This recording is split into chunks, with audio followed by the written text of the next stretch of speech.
Do you have constitutional questions? Get constitutional answers. We'll be answering your constitutional questions live, so get ready to call in now.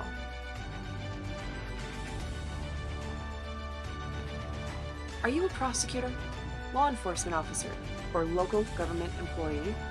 Want to make sure you are executing the laws in a constitutional manner? Are you a city council member, township board member, or state legislator?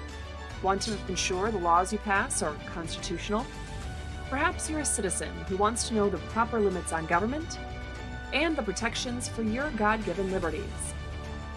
Regardless of your role, call me, Constitutional Attorney Catherine Henry, with your constitutional questions during our live call-in show now at the phone number listed on the screen.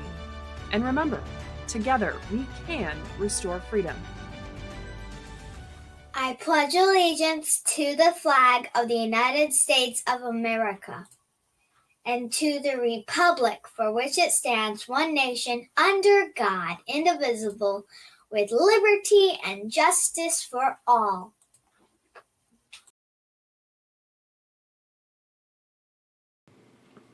Okay, so not sure all the technology is working today, but we will see. I will look forward to seeing some feedback in the comments. Let me see here.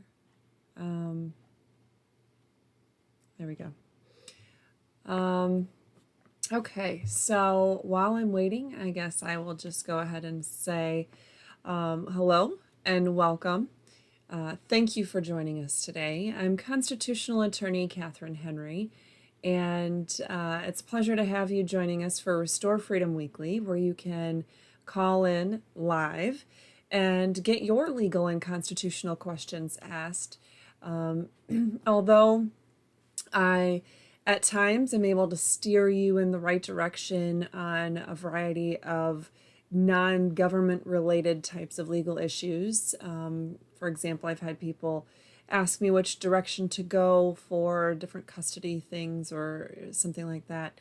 In general, the focus of this show is helping you to figure out how to handle issues encountering your government. Maybe you serve on a local government board, like a zoning board of appeals or a planning commission, or maybe your city council or county commission, local township board, something of that nature.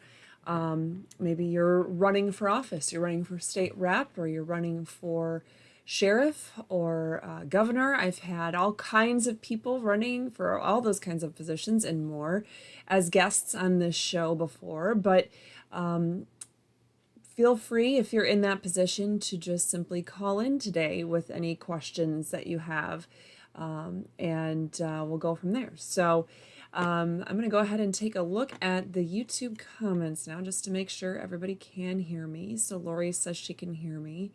Let's see. Yes, okay. So looks like everybody's saying you can see and hear me. So that's good to know. I was having, of course, I try to come in here early and check it all out technologically wise, make sure everything's functioning properly before the show. And Google Voice is giving me some issues today. So it would not allow me to open it with the correct account. It was opening my private account, which I'm not giving that number out. I made the mistake of doing that in 2020 on the steps of the Michigan Capitol and got thousands of calls and text messages on a regular basis. So anyway, so the number to call in today, which I'll show on the screen here in a minute, is 616-303-0093. And of course, the number, the account tied to that number was not functioning in Google Voice, so I wasn't going to be able to have, I was going to be able to hear the calls in theory, but you guys as listeners weren't going to be able to listen into calls that came in that way. So I had to sign out through that app. Unfortunately, it started signing me out of all kinds of other apps on my computer. So we'll see if I have any other issues because of that. So anyway, and man, ran out of my root beer Zevia. Anyway, Lori, since I see you in the chat, what's interesting to me is when I was trying to do a test run after I got all got backlogged in on the Google Voice app, I tried to call you as a test to make sure that it would work, and it wasn't pulling you up. So I went over to my contacts and my account to, pull you up, and I typed in your name, and you disappeared from my contacts. So I was like, well, that's not cool. So then anyway, I went over, found you in my phone, luckily, and typed in your number and tried to call you, and I got to your voicemail. So I don't know if you could somehow check your voicemail right now and see if you could hear me in that voice message. Then in theory, everything will work fine. But anyway, so hopefully we'll actually get some people calling, and we always get questions in the chat, which is fine. But I like to have people calling in. I think it adds a little better dynamic to the show, brings a little real life situations into play. But anyway, so hello to everyone joining us. We have Jared, we have Big Bad John, of course, Lori, Dubs, another John, DJ Plast. Let's see. Oops, it's skipped on me. This is a new user that said hello. I don't recall you joining the chat anyway before. I'm trying to figure out, oh, Texas Pitbull 65. Okay. There were a lot of letters all pushed together there. I wasn't sure what it was. I was thinking of something about fighting taxes, but I'm thinking you're saying you're from Texas. So hello and welcome regardless of what your name is. Chris, Mike, Bobby, let's see, it jumped around again. My super handsome husband is in the chat as well. So hello to all of you. And let me just see, I don't think that looks like you guys can hear me. And Lori put the format of what it looks like if you have a question that you're going to just throw in the chat. Then put question in all caps, and then ask your question in normal capitalization after that. If you leave it in all caps lock, then it is like super hard on the eyes. But just having the word question in all caps alerts me that it's for me and it's not just chat amongst yourselves, and it's easier when the window that I get on my screen is super tiny. It's like 3 inches tall, and it does not, maybe there's a way in OBS to make that bigger, but I'm not that savvy with OBS, and I've done my best to make it function. But anyway, I haven't figured out if there's a better way to utilize the chat within OBS. So it jumps around anyway because it's a 3-inch screen, and basically it fits like maybe 3 or 4 comments at one time, and then I try to scroll, and then all of a sudden it jumps because meanwhile there's been like 50 more comments. So all right. Okay, awesome. Good. Lori could hear me when I did the call check a little bit ago. So okay. Integrity Now News powerlifting account. Okay. All right. Okay. Oops. Let's see. Oh. Lori, I got that you don't have a question, but that is a perfect example of how you put the question. So, actually, I thought about I actually have a second monitor, which I have thought about using, because I have at any given time 50 different tabs or windows open or applications open on my computer, working on different briefs and different research and different things. And I would love to be able to have both monitors displayed. This is a tiny house. This is not like the house I had in Hudsonville that a lot of you saw when I was fighting in 2020 and you came to pick up petitions or drop off petitions or whatever. This is a totally different size house. This is a quarter of the size of that house. So we have a super tiny house. I'm in a super tiny bedroom. And, my bookcases are all like jam-packed in here. There's no basement. We have a little portion of our living room kind of marked off that we call the basement because we put things in there that need to be temperature controlled, that you might otherwise put in a basement if you had one, like we did in Michigan. But anyway, it's a very tiny, tiny room that I'm in. This is the smallest office I've ever had in all my years being an attorney. So it is what it is. And it doubles as the homeschool room as well. So, all right. So let me just see. How is my case going? Okay, that is the first question I have from John. And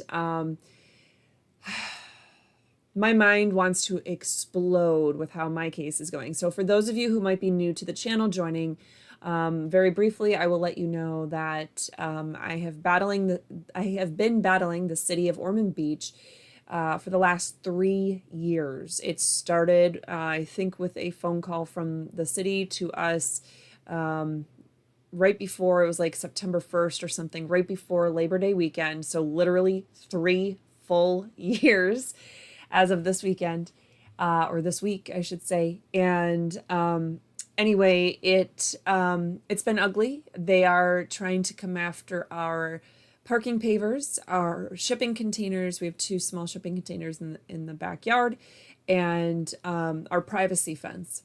And let me tell you that, well, they're mad. They're mad that I didn't get their permission. They're mad that I didn't pull a permit. Now, the irony with this, for those of you, again, that might be just joining or have only briefly heard about this situation, they want to fine me. Okay, we're at the stage right now where we've been to the magistrate hearing. That hearing, the initial magistrate hearing took place February of 2023. And the magistrate ordered that I remove all the stuff. And if I don't, then I get daily fines that literally never end. Okay, so the magistrate violated the law because that particular order, you can't have an order finding violation. Like, it's not a criminal case, but just to give you the analogy, that would be like a finding of guilt, and then have the order for fines in the same order at the same time, because that would be like a sentencing order. And you can only do sentencing with the finding of guilt phase if first of all, if there's been notice. Okay, because you have to have notice and opportunity to be heard. That's part of due process in our country. So you have to have notice and opportunity to be heard, but also the statute that they're using, 162.09, the 162.07 statute is where they have the order finding violation. And then 162.09 is supposed to be literally a later or subsequent order where they might issue fines. Because even if we supposedly have done something wrong by violating the city code, it doesn't mean that you have to have fines issued. But they look at it as, oh, well, nope, you did something and we're going to fine you. And it's just a mathematical calculation. I literally have emails from the city attorney saying that is going to be a straight mathematical calculation. So it's literally every single day. And I started an appeal in the circuit court in 2023. And while that, let's see. So the circuit court judge said, I partially won my appeal because the city thought they were literally going to be able to come onto our property, rip up the 3 things I just mentioned to you, pavers, fence, and shipping containers, that they could rip them up out of our property and potentially damage our home and other aspects of our property, be immune from that, and then charge us for damaging our property. And then all of those fees would be liens on our personal and our real property. So our cars, our stuff, the house itself, they're going to put liens and levies and try to take all of our assets, right? Super awesome stuff. So anyway, in the first round of appeals at the circuit court, the judge said, no, City of Ormond Beach, you can't go on their property and just physically rip it up. You can't do that. You can force them to do it in an order, and if they don't, then you can fine them for all infinity. And then she was super actually condescending and insulting in her order. Even though it's the City of Ormond Beach's attorneys that couldn't quite follow the court rules and don't know the laws, and cited more than half of their cases that they cited were unpublished from other jurisdictions, were trial court cases, or things of that nature where they're not even binding precedent. So, but but she had to be insulting to me, the person who's not getting paid to do this and whose literal life and home is being threatened. But anyway, so bunch of rules, bunch of laws, bunch of constitutional provisions were all violated. And so I said, okay, well, I'm not okay with the never-ending fees. So I went ahead and appealed it to the Court of Appeals of the state of Florida. So state court, Court of Appeals. While that appeal was pending, the city of Ormond Beach went back to the magistrate level, the original trial court, and got another order for fines for the same violations, right? So now they have two orders, and they think that they can keep going back and keep getting additional orders for fines.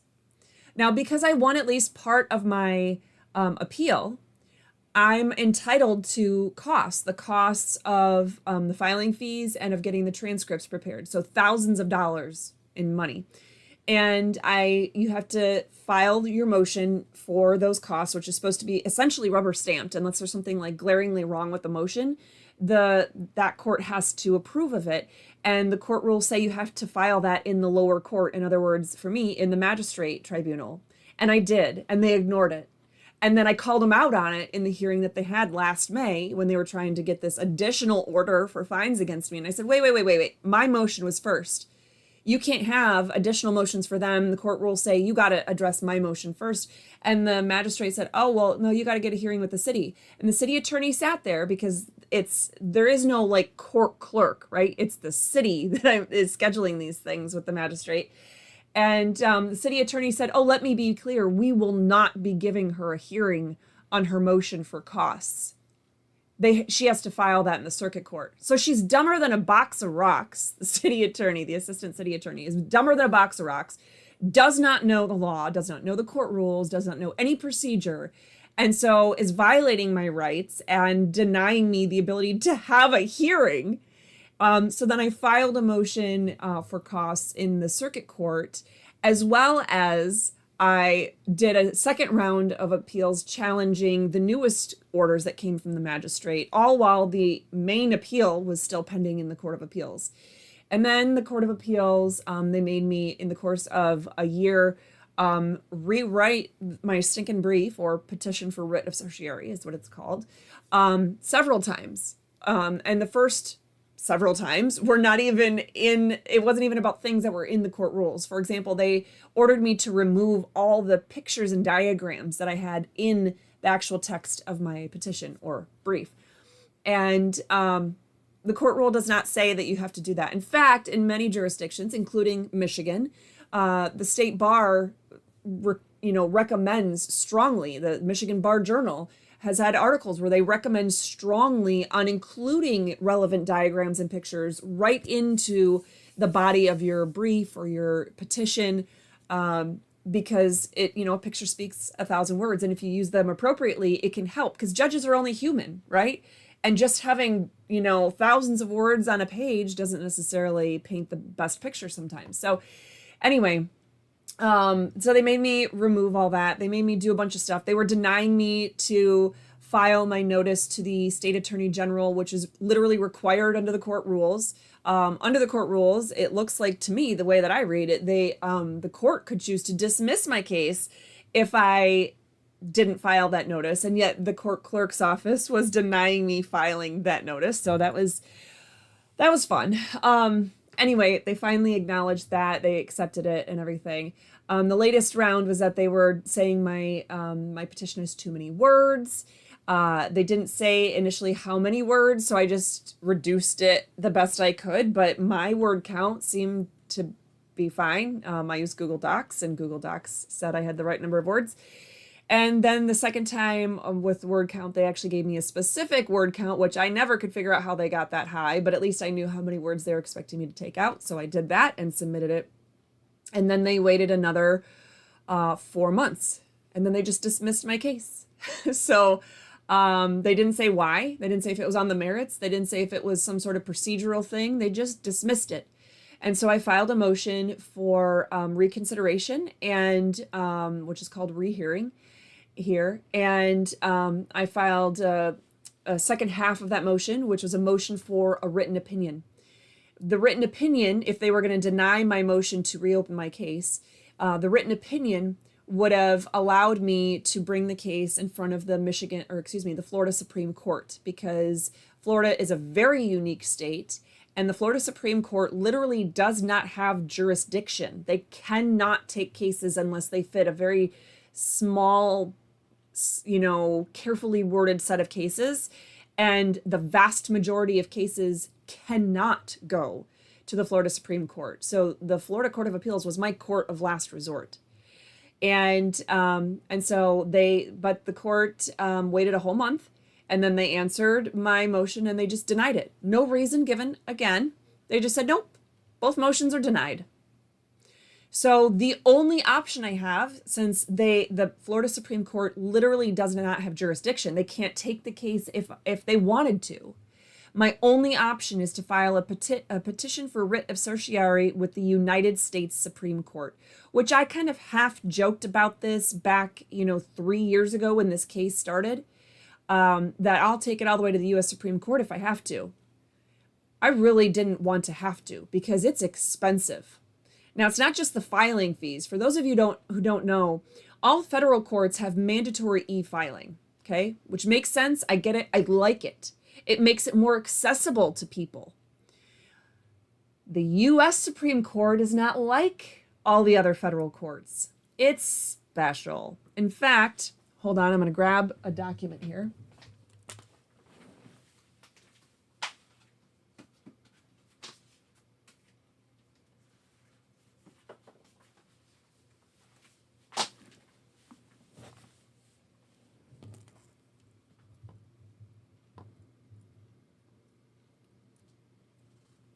Okay.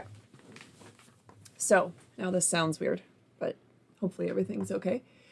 All right. So the U.S. Supreme Court, you have to file everything in paper unless you are admitted to practice law in the U.S. Supreme Court, in which case then you have to do both e-filing and in paper.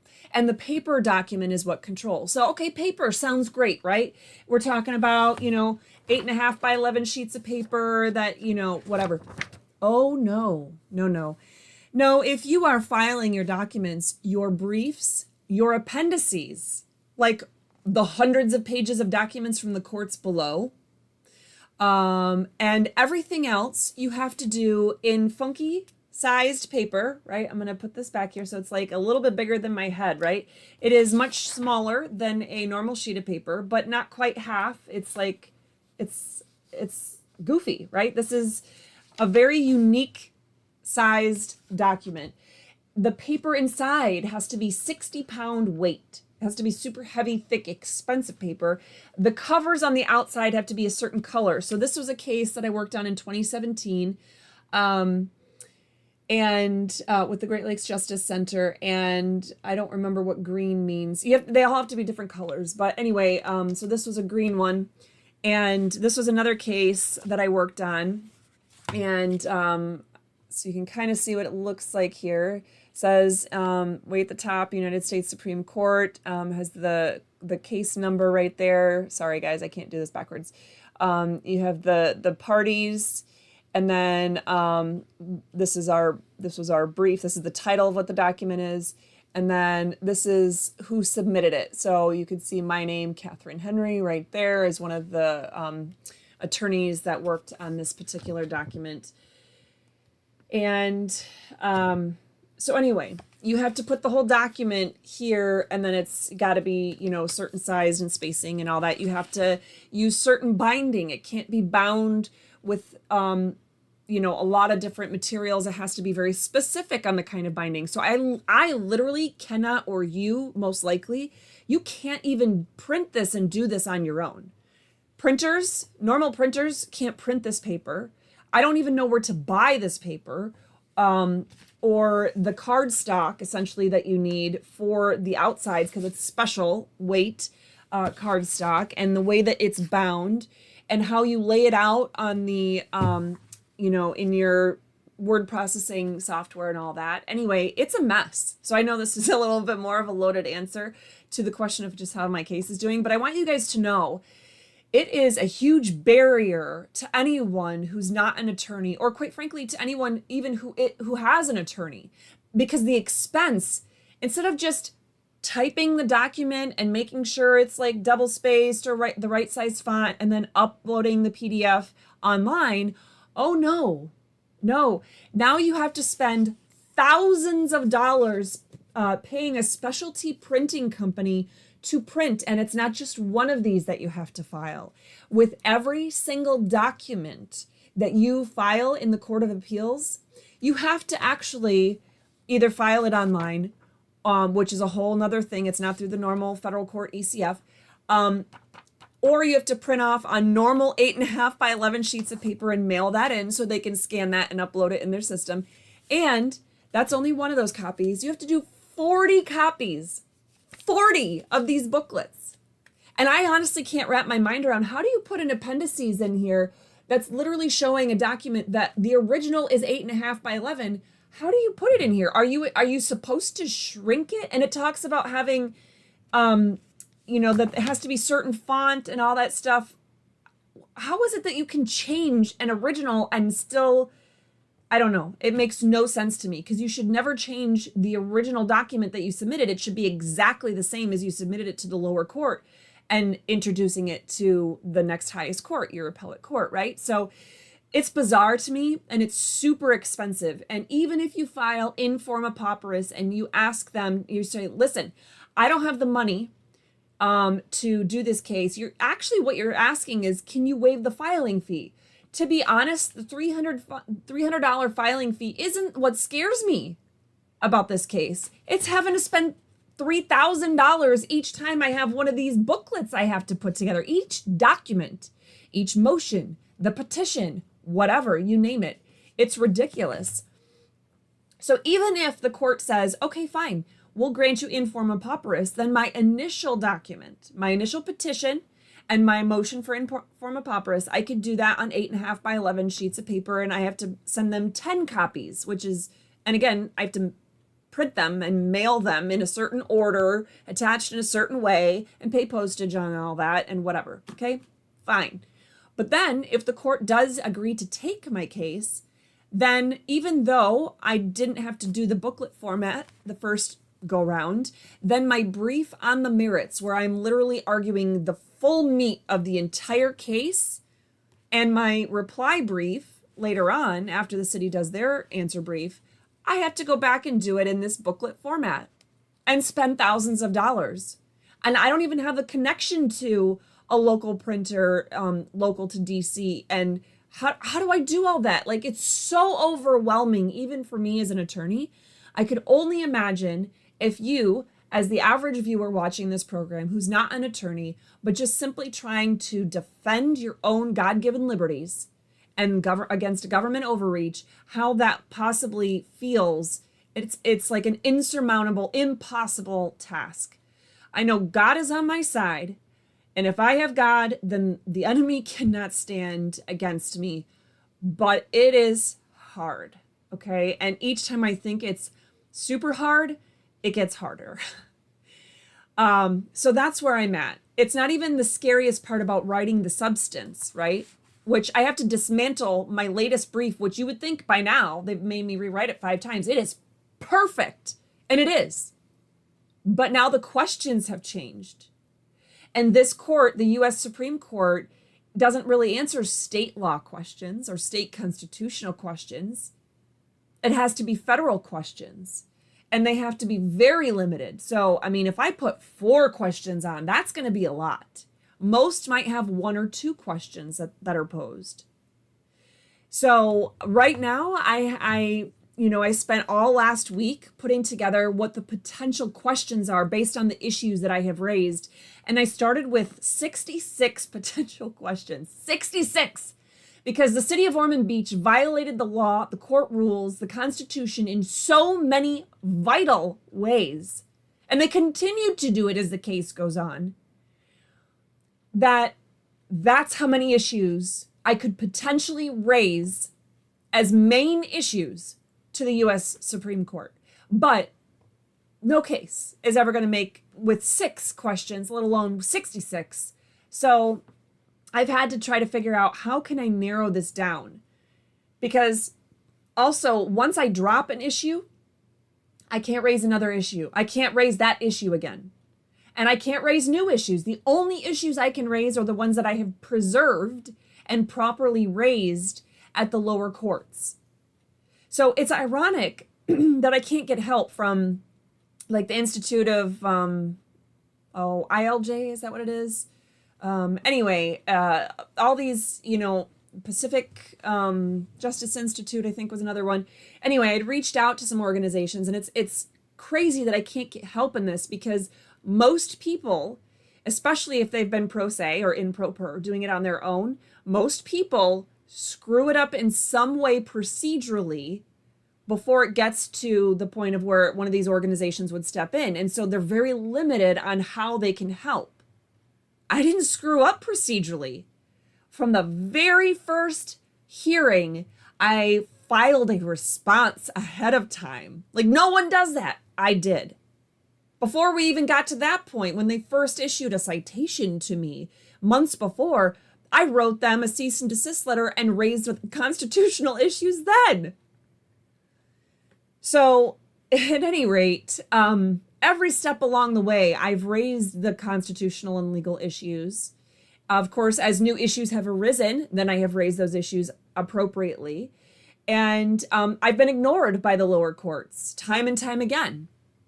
Even when the circuit court wrote a, lengthy 11-page, single-spaced written opinion, she dismissed a lot of my legal arguments without even addressing them. I mean, did not even address any of the facts about how the city is violating the law by issuing these orders and doing all that. So anyway, so that's where I'm at with this case. That's where I'm at, is going to the U.S. Supreme Court. And then I've called twice and left messages, because you can't actually call and get somebody in the clerk's office. You have to call and leave a message, and then they have to call you back. And the one time they apparently called me back and my phone number rang. So I tried to call them right back. They didn't answer. Called them the next day. They didn't answer. I left another message. They haven't called me back. Here's the conundrum I'm in. The way the court rules are written is that if you are represented by an attorney, and it's essentially, the wording makes it sound like it's a totally separate person that's representing you, then you have to e-file things. And that's what makes you eligible to be able to e-file in a case. And you still have to do the paper copies in the booklet format. But if you don't have an attorney and you are not an attorney licensed to practice in the U.S. Supreme Court, then you don't have to do anything with e-filing. What they don't cover in the court rules is that tiny percentage of people, such as myself, I am representing myself. I don't have outside counsel, but I am admitted to practice law in the United States Supreme Court. So I don't know which part of the court rule I'm supposed to follow. And I specifically asked that in my messages, and they have not returned my phone calls. So kind of struggling with that as well. Again, I don't get automatic permissions to file. I have to go through their own separate and distinct e-filing system. That's different from the regular federal e-filing, PACER and ECF system. So at any rate, it's gonna be fun. So what I did, if you're ever doing this, I want you guys to keep this in mind. I realize that most of you are never going to have to get this far, but if you are, I'm going to take it for what it's worth, give it as an educational opportunity. All the issues that I thought might be something important, I put on a spreadsheet, right, as potential federal questions. And I know you guys can't read them, but they're, I have them here.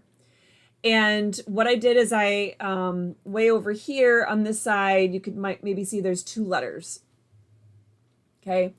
And the main arguments I have fall into one of 4 categories: equal protection, excessive fines, equal protection, of course, 14th, excessive fines being the 8th Amendment, regulatory taking, 5th Amendment, and due process violations, 14th.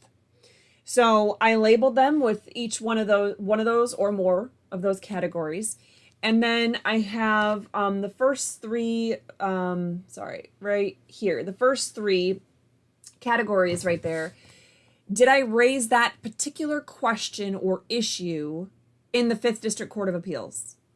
Did I raise it in the circuit court? Did I raise it at the lower court, at the magistrate tribunal, the trial level court?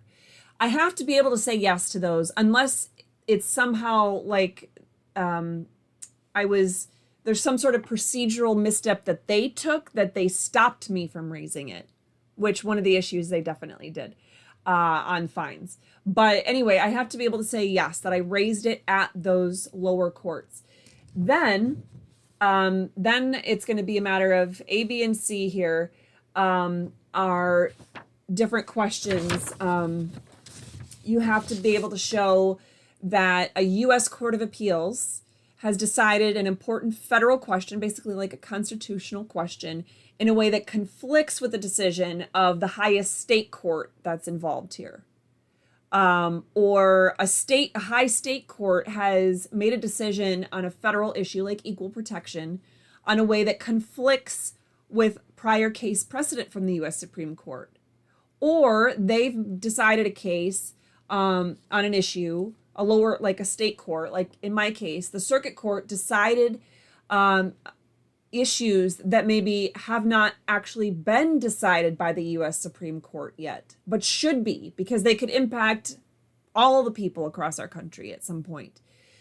Those are one of the three main ways that you can get the U.S. Supreme Court to say, okay, we should exercise our jurisdiction and take this case. So anyway, you have a lot to consider just in determining which questions, which of my 66, I should even bring forth to the U.S. Supreme Court. And then I have to spend the whole rest of the time convincing the court as to why, how and why. So anyway, okay, and you guys have had a lot of other questions since then, so I'm going to try to go back and make sure I'm not skipping any. So pray for me, please, that I have clarity, I have wisdom, I have divine guidance on exactly how it is that I'm supposed to put all this together, which questions I need to end up putting forth to the U.S. Supreme Court, etc. Let's see. So our next question, my dog Rex. How are government employees getting qualified immunity when they fabricate law, do not follow the written law? Is there no misfeasance and no malfeasance? So I think we've talked about this before. Maybe it's even you that's raised this question before, but I feel like we've talked about it a lot. They're getting qualified immunity simply because our system is being abused. It's being abused by the judiciary. It's being abused by the executive branch. It's being abused by the legislative branch. Our constitutional form of government is great. It's not actually the format of our government that is wrong. It is the people in the positions that they're violating their oath of office. And there should be no qualified immunity at all, regardless. But I will tell you that in my research for, in fact, a case right in front of me, a case I was reading yesterday, again, for my case. It's from the 11th Circuit, so Federal Court of Appeals, 11th Circuit. And one of the main issues that they're talking about here is, let's see.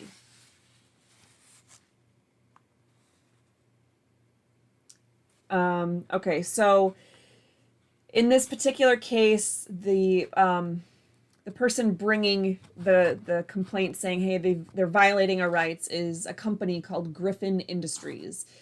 And this section, the Court of Appeals in the U.S. Supreme Court, in the Federal Court, Court of Appeals said, because Griffin has failed to adequately allege a constitutional violation, the defendants are entitled to have the complaint dismissed. Now, this is a little bit backwards if you're thinking about plaintiffs versus defendants, because here the government is the defendant because it's a civil suit filed against the government. It's unlike my case where we were initially the respondents and they were the petitioners or plaintiffs against us. But anyway, nonetheless, the court says, nonetheless, we proceed to discuss the second prong of the qualified immunity analysis. out of concern that district courts they need to be properly equipped to evaluate qualified immunity defenses, and specifically in the context of equal protection claims. So then they go on and they're talking about basically you need to, let's see, what was it? Okay, so when you're talking about how are they getting qualified immunity in these cases, conduct, so you have to look at what is the law, and was there a law violation by the government official? So let's just say it's a cop, okay? First, the conduct may be clearly established as illegal. Again, the government's conduct can be established as illegal through actual statutory or constitutional statements. If a law specifically says, it is unlawful for or it might say, a law enforcement officer shall not do blah, blah, blah, then that makes it clear that their conduct is unlawful. Second, they can look to authoritative judicial decisions. So they're not going to look to trial court level decisions that have talked about things in the past, but they're going to look to U.S. Supreme Court decisions or that state's Supreme Court decisions or Court of Appeals decisions in the federal court, that kind of thing. And then third and most common is the situation where they call it case law. This is their words, not mine, where case law previously elucidated in a materially similar factual circumstances clearly establishes that the conduct is unlawful. So again, it's still case precedent is what they're looking at there. So they're talking about basically, and I was looking for the words that they have here, because it was pretty, it made it pretty clear what the standard is. Give me just a second to see, because I didn't have that part highlighted because it wasn't part of my case.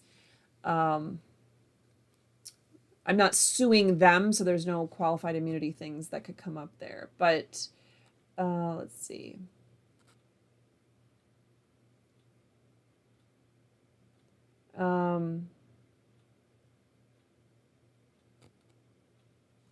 Okay, it is not, I'm not finding it quickly enough. I'll take one more peek here to see. Okay, so basically they're saying that in this case, that neither the state officials nor the local officials had fair warning that their actions might subject them to legal liability. So basically they have to know, I'm not finding the actual wording that I wanted here, but they have to know ahead of time that their action, that they have to know ahead of time that their actions violated the law, that they're violating somebody's rights. And you'd think that's pretty obvious, but it's a tall standard. It's a tall standard in order to deny them qualified immunity. You have to prove that they acted knowingly to violate the law in a constitutionally protected right or something of that nature. So anyway, your question, hopefully that answered it in a slightly different way than I normally answer that question, but it's what they have done is weaponize the judicial system in such a way that the standard for the people to preserve their own rights, protect their own property or whatever, their own freedoms, is super high.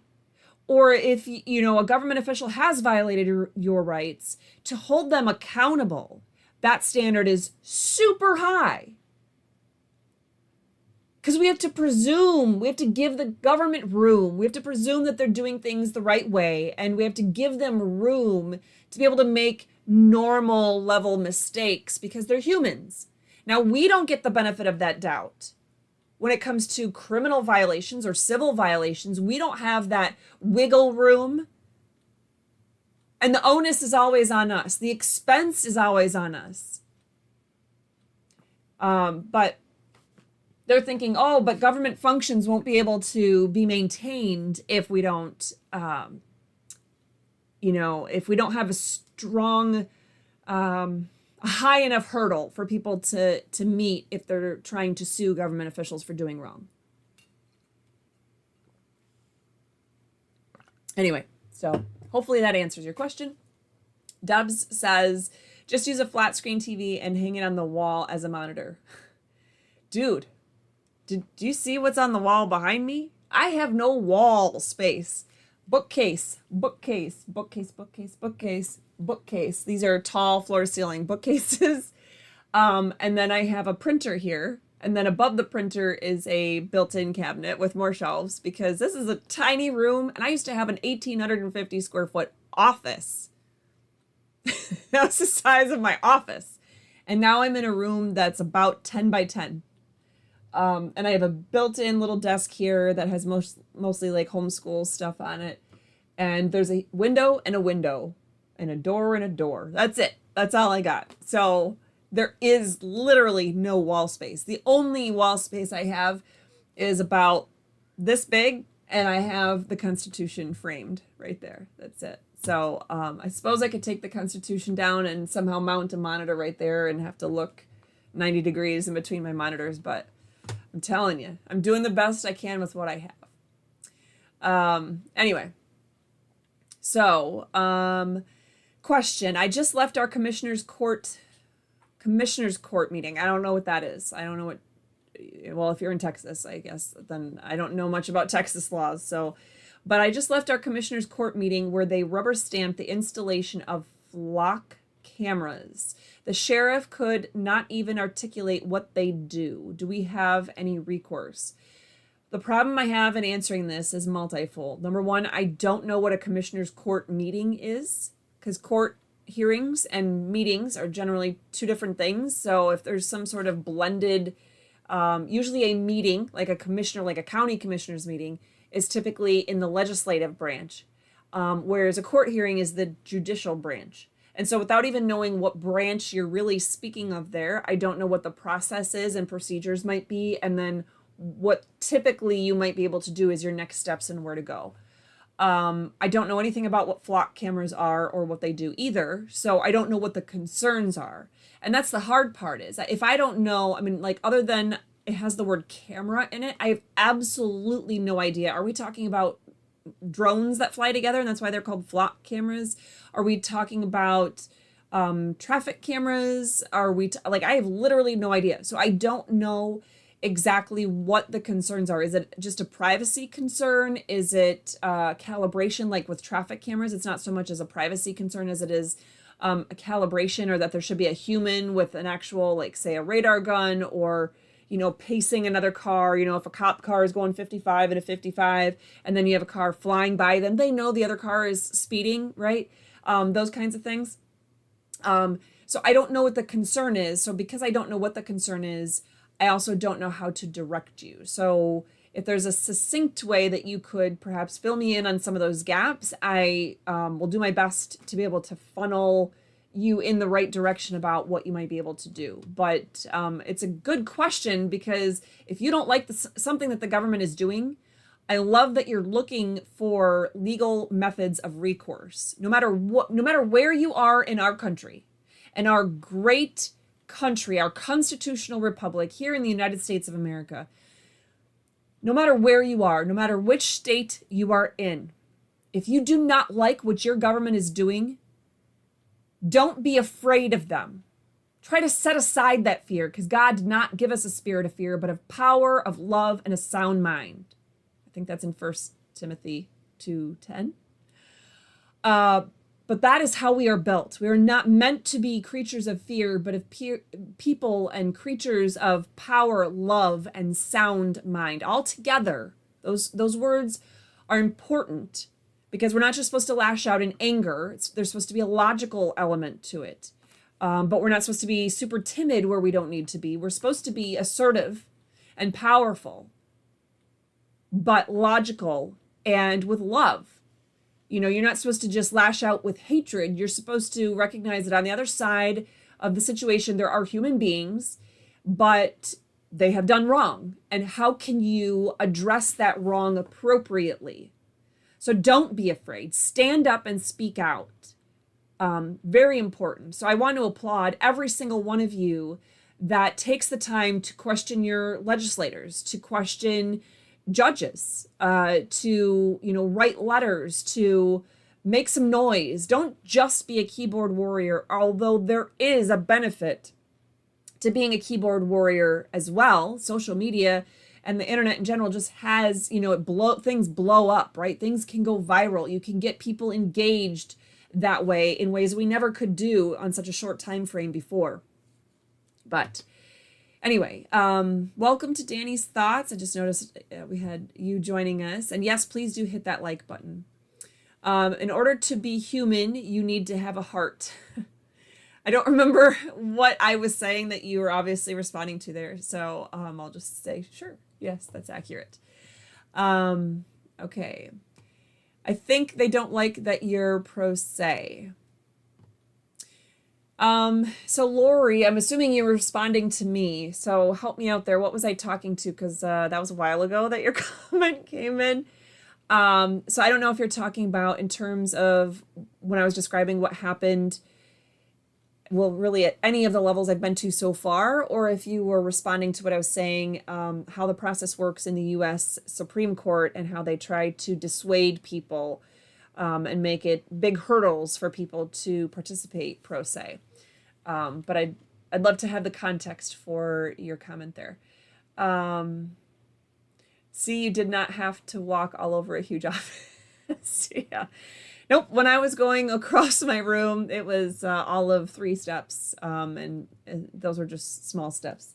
I swear I just heard my dog in here, but he is not in here. So, yeah, there is definitely not equal access to the courts. That is for sure. And that's something that I will keep fighting every single day that I have breath in these lungs. Okay, the judge's brother-in-law has a monopoly on that paper supply and owns the print shop. The thing is, maybe it was set up that way many years ago, because this has been in place for many, many years, right? Decades. I don't know what the original reasoning is. Here's the thing, though. I don't care what the original reason for it is. I was hoping that by the time, because when I was working on these briefs at the U.S. Supreme Court level, I wasn't doing it on my own. I was part of a nonprofit law firm, you could call it that. So I didn't have to worry about how we did the printing and all the logistics of that.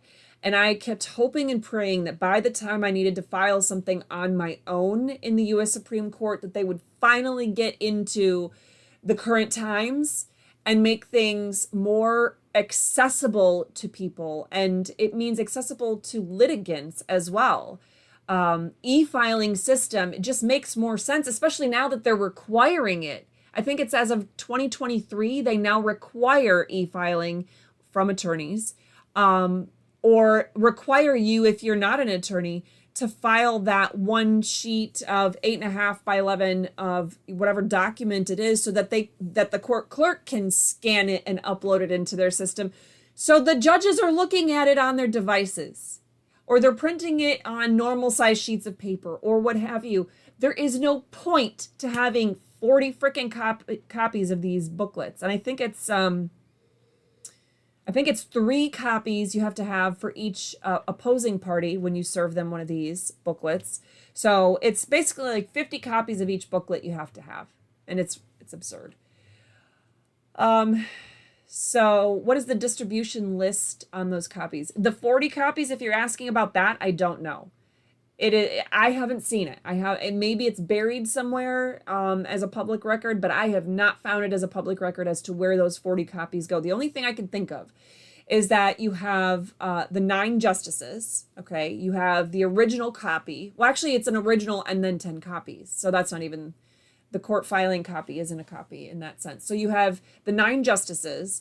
You have, I don't know. They each have staff. So maybe if they each have 2, oh my gosh, I'm losing the words.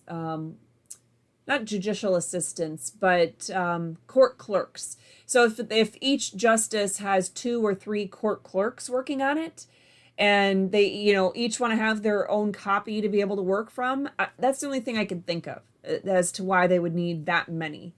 And maybe the number would have been like 36, but then they thought, well, we just might need extras, so just in case we need extras, we'll round up and say they have to submit 40. I honestly don't know.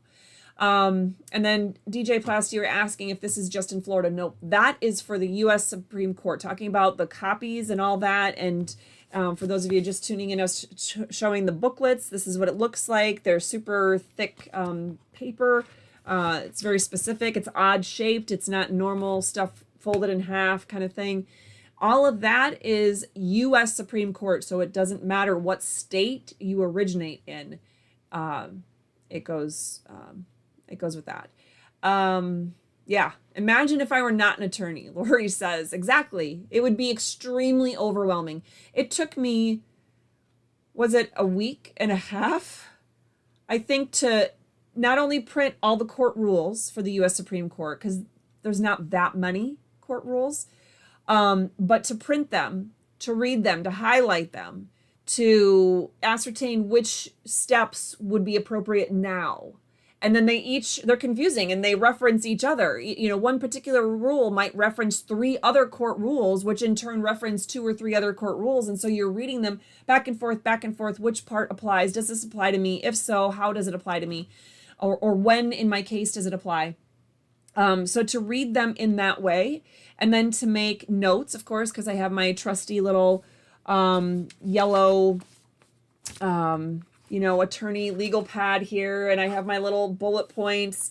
These are all the steps as far as what I need to do at this point. But of course, before that, the appendices I was talking about, there's some that are required and they have to be in a certain order, and they're A, B, C, D, E, F is how they have them do it.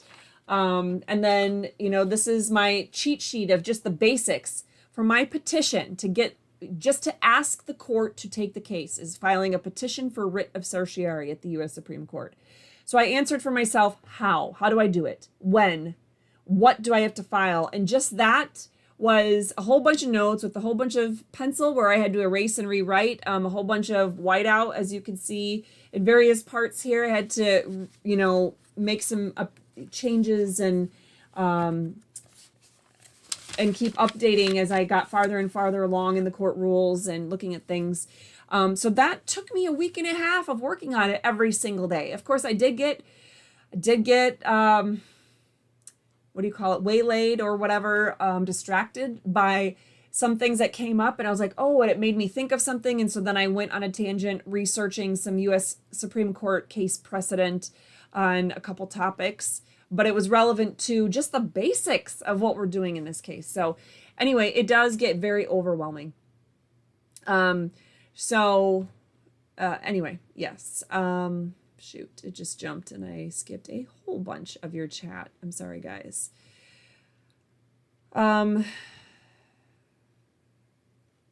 Yes. So, a 6-month trained cop does not know the law. A 6-month trained cop.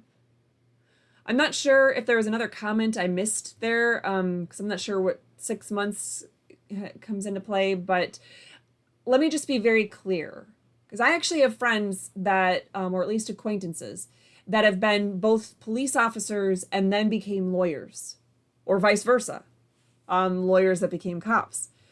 And I could tell you that those ones that are being honest, that have lived on both sides, they fully recognize they don't know the law. They don't know the law. They might know 10 laws, and even then they don't really know them frontward and backward. They can't cite them verbatim. They don't know the statute number. They don't know if there's any portions of it that have been held unconstitutional. They don't know if there's a way that enforcing it would be unconstitutional as applied to a certain person. They don't know. They don't know that. They certainly don't know if it's a longer law, if it's a law that takes up 3, 4, 5 pages. They've never read the whole thing start to finish.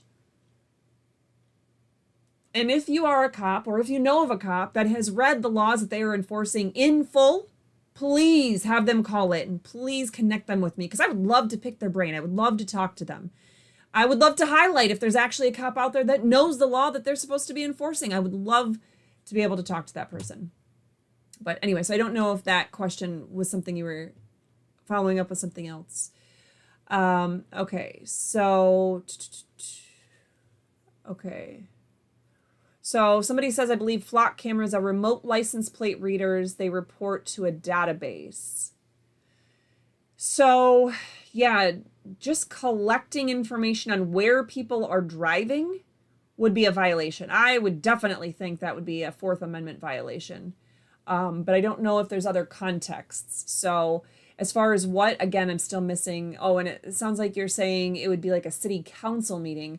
A city council meeting, that's going to be legislative. So what can you do from there? If there's an action that they took, maybe there's a state law that says they have to do things in a certain way or consider constitutional questions in a certain way, because I don't know anything about Texas.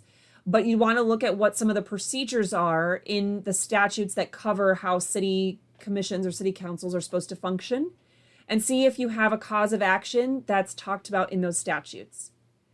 Otherwise, depending on how they did it, if they, what does your, like, do you have an Open Meetings Act? Do you have a Freedom of Information Act? How are those written? Is there something that if the public is at a public meeting and they're asking questions and about something that's going to be posed, that there has to be some sort of back and forth, some sort of information provided to people? If there's a statute or court rule or something that requires that, then maybe you have a cause of action there and you can bring a court case. So again, that's all about that question about flock cameras. And I don't even remember who was the original one that asked about it. I think it was the Texas pit bull.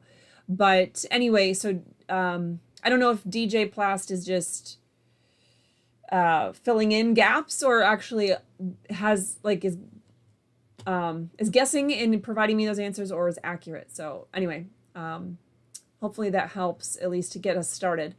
Okay, and then Blue Line Transparency says flock is the license plate reader cameras. And I don't know anything about them. I mean, you guys are all talking about them as though you know about that. I can't keep up on everything all the time by any stretch of the imagination. I just told you what I was doing for, a week and a half of my last 2 weeks anyway.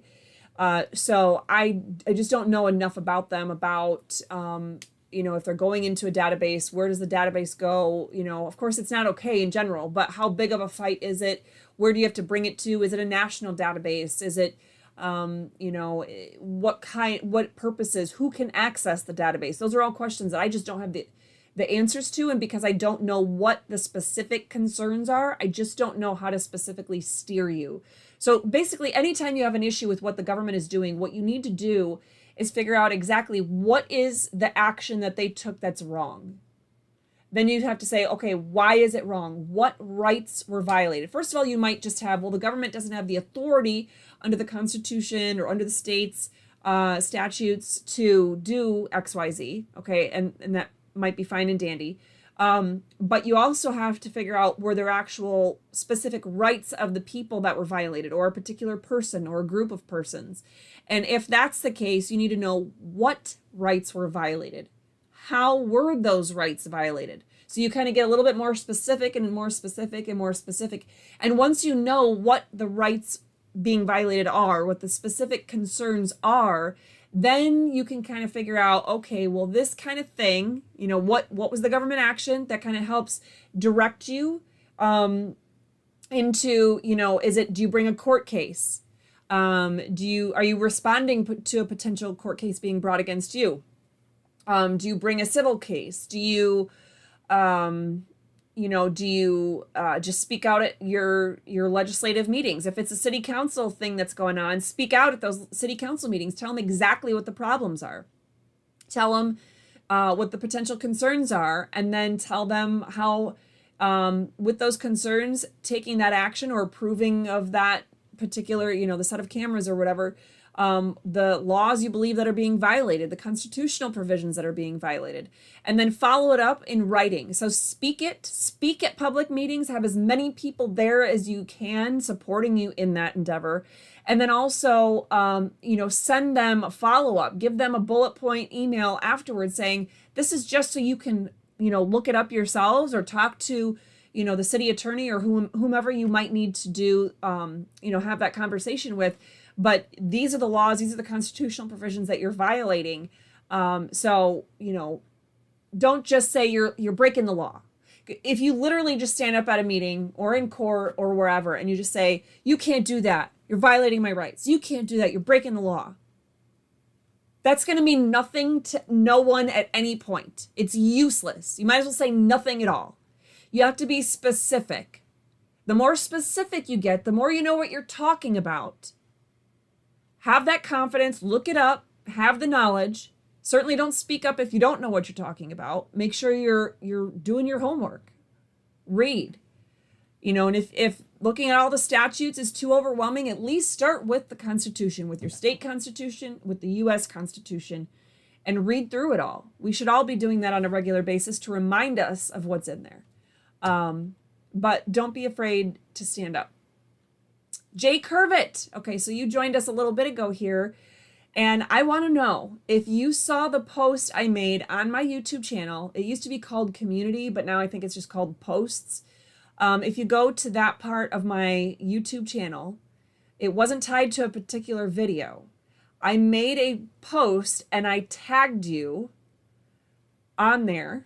There were a lot of Jay Curvitts, but there was only one that seemed to be just plain Jay Curvitt. And I tagged you and I was sharing a court case with you that I don't even remember which one it was off the top of my head, but it was a case where they were specifically talking about zoning restrictions being placed on a group home for developmentally disabled adults. And I want to say it was a United States Supreme Court decision. So when you've called in and talked about that because you're on the Zoning Board of Appeals or whatever it's called there in Pennsylvania, and you've called in and you've talked about it and you've asked questions about it, I try to retain that stuff that you guys are asking about and you guys are, thinking about. I do my best to keep it all up here, right?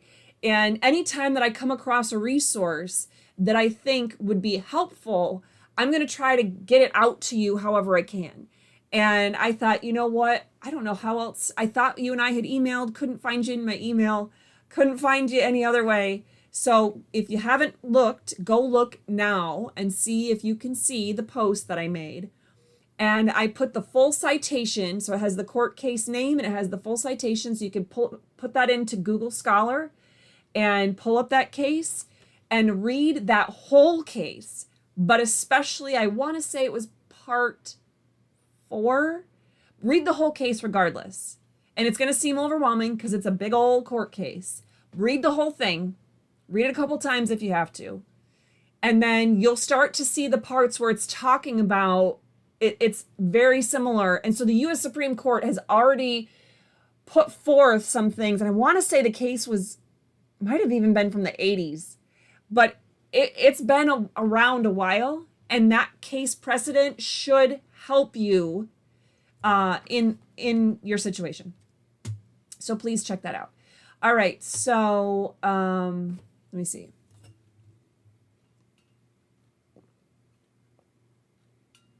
Okay, individualist. You mentioned a bit ago about the Supreme Court. So he says rule 33.2, meaning the Supreme Court has their own set of rules. It's just not the normal federal rules of court.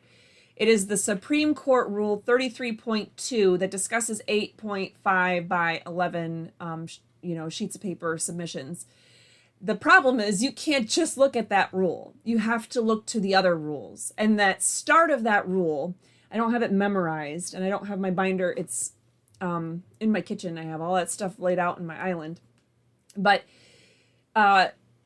in the start of that rule, it says, unless specifically required to do otherwise, or maybe it says where you're specifically allowed to utilize this rule. It makes it clear that there are ways, there are rules where 33.2 cannot be utilized. So basically, to those of you wondering what the heck we're talking about here, the Supreme Court rules 33.1 covers the areas, the times where you have to submit these booklet printings, right? 40 copies of these super expensive booklets that are very specific.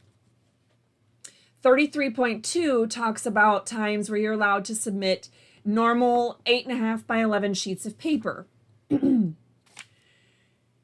But 33.2, also the very beginning of it says, and it's almost something it seems like to gloss over. It doesn't seem like it's saying a lot, but the very first sentence references that there are court rules where you cannot use 33.2.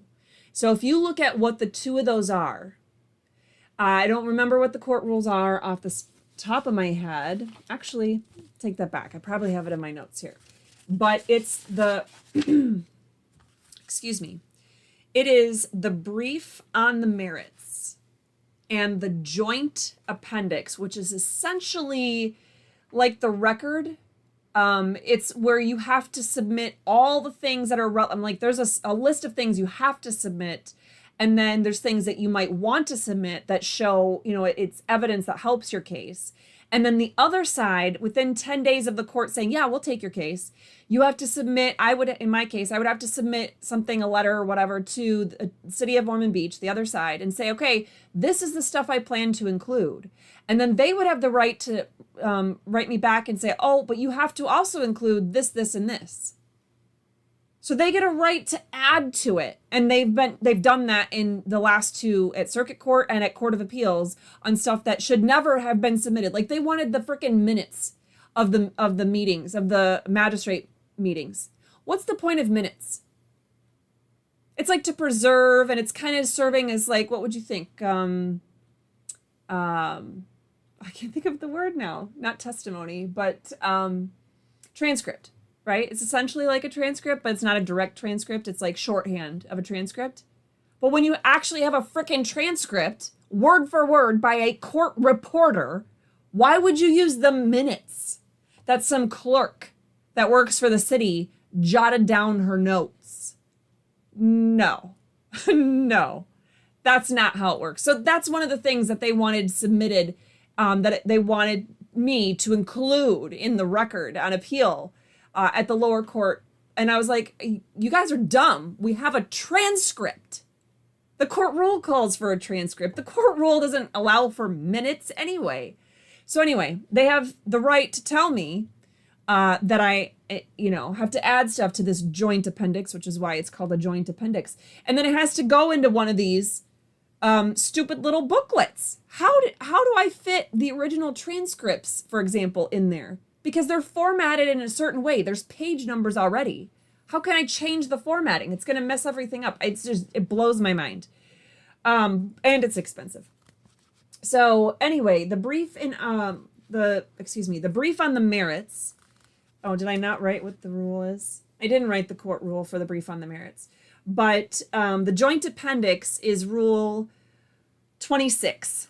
Talks about that. So Rule 26, and then before that, somewhere between Rule 15 and Rule 25 is the rule for the brief on the merits. I think it's Rule 15, now that I think about it. So look at Rule 15, and you'll see that there is no exception. There's no ability in that rule to file it according to Rule 33.2, which is the bigger normal sheets of paper. It specifically talks about having to file it according to 33.1, which is the booklets, and there's no exceptions in the rule. So it's that way for your brief on the merits, so your biggest brief in the whole case, as well as the joint appendix, which might be hundreds of freaking pages. So anyway, yes, please do hit the like button and comment, join in, ask questions. I didn't ever put the call in now thing. I'm still going to go through. I'll throw the call in number on there. I said it earlier today, but let me continue to look to see if I have any questions.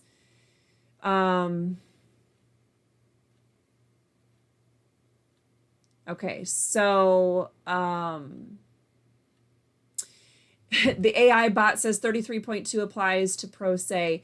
That's not true. 33.2 does not apply only to pro se. So there are certain motions that if they wanted to file a motion for extension of time, for example, non-dispositive motions that the city of Ormond Beach with their attorneys, they file those motions according to 33.2, the normal size sheets of paper. There are certain things that the court rules say, no matter if you have an attorney or not, you can use 33.2. But all the big important stuff is, generally speaking, required to be done under 33.1, even if you're pro se. That's the hard part. Even if you're pro se. So you're allowed to use 33.2 and do normal size sheets of paper for the initial stages. But once the court says, okay, we will take your case, now give us the full brief on the merits and give us all the documents of everything below, you have to do all that in the booklet format, which is insane. So hopefully I cleared that up for you guys. But I'm not seeing your comments in real time, so I apologize if it's not quite helpful in that sense. Okay, so looks like you guys had just jumped again. Dang it. Okay, so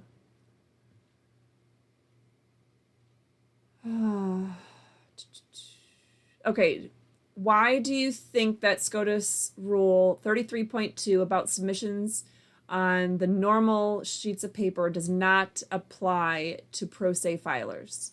I think I've answered that now. Let me know, individualist, if you, in fact, I don't have it open twice. I'll try to see if it's, because I see what the screen has, so I'll try to see, but let me just pull it up, guys. Give me just a second. I now can't see the screen, but I'm going to open up the court rules.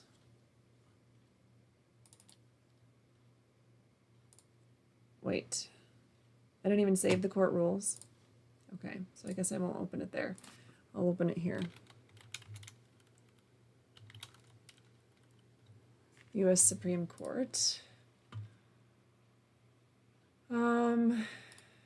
So I just Googled U.S. Supreme Court just to tell you how quick and easy it is for you guys to find these court rules. Don't use AI. Just go to the actual documents themselves. And okay, and then I'm going to filing and rules in their little menu bar, filing and rules. And in there, there's rules and guidance. So then there's the rules of the Supreme Court, which were effective January 1st, 2023. And then if you go to, let's see, I was wrong about the briefs. Rule 15 is about briefs. It's not about the brief on the merits. So brief on the merits starts at Rule 24, but it might be Rule 24 or 25. So let's just go, though, to Rule 33.2, which is page 43.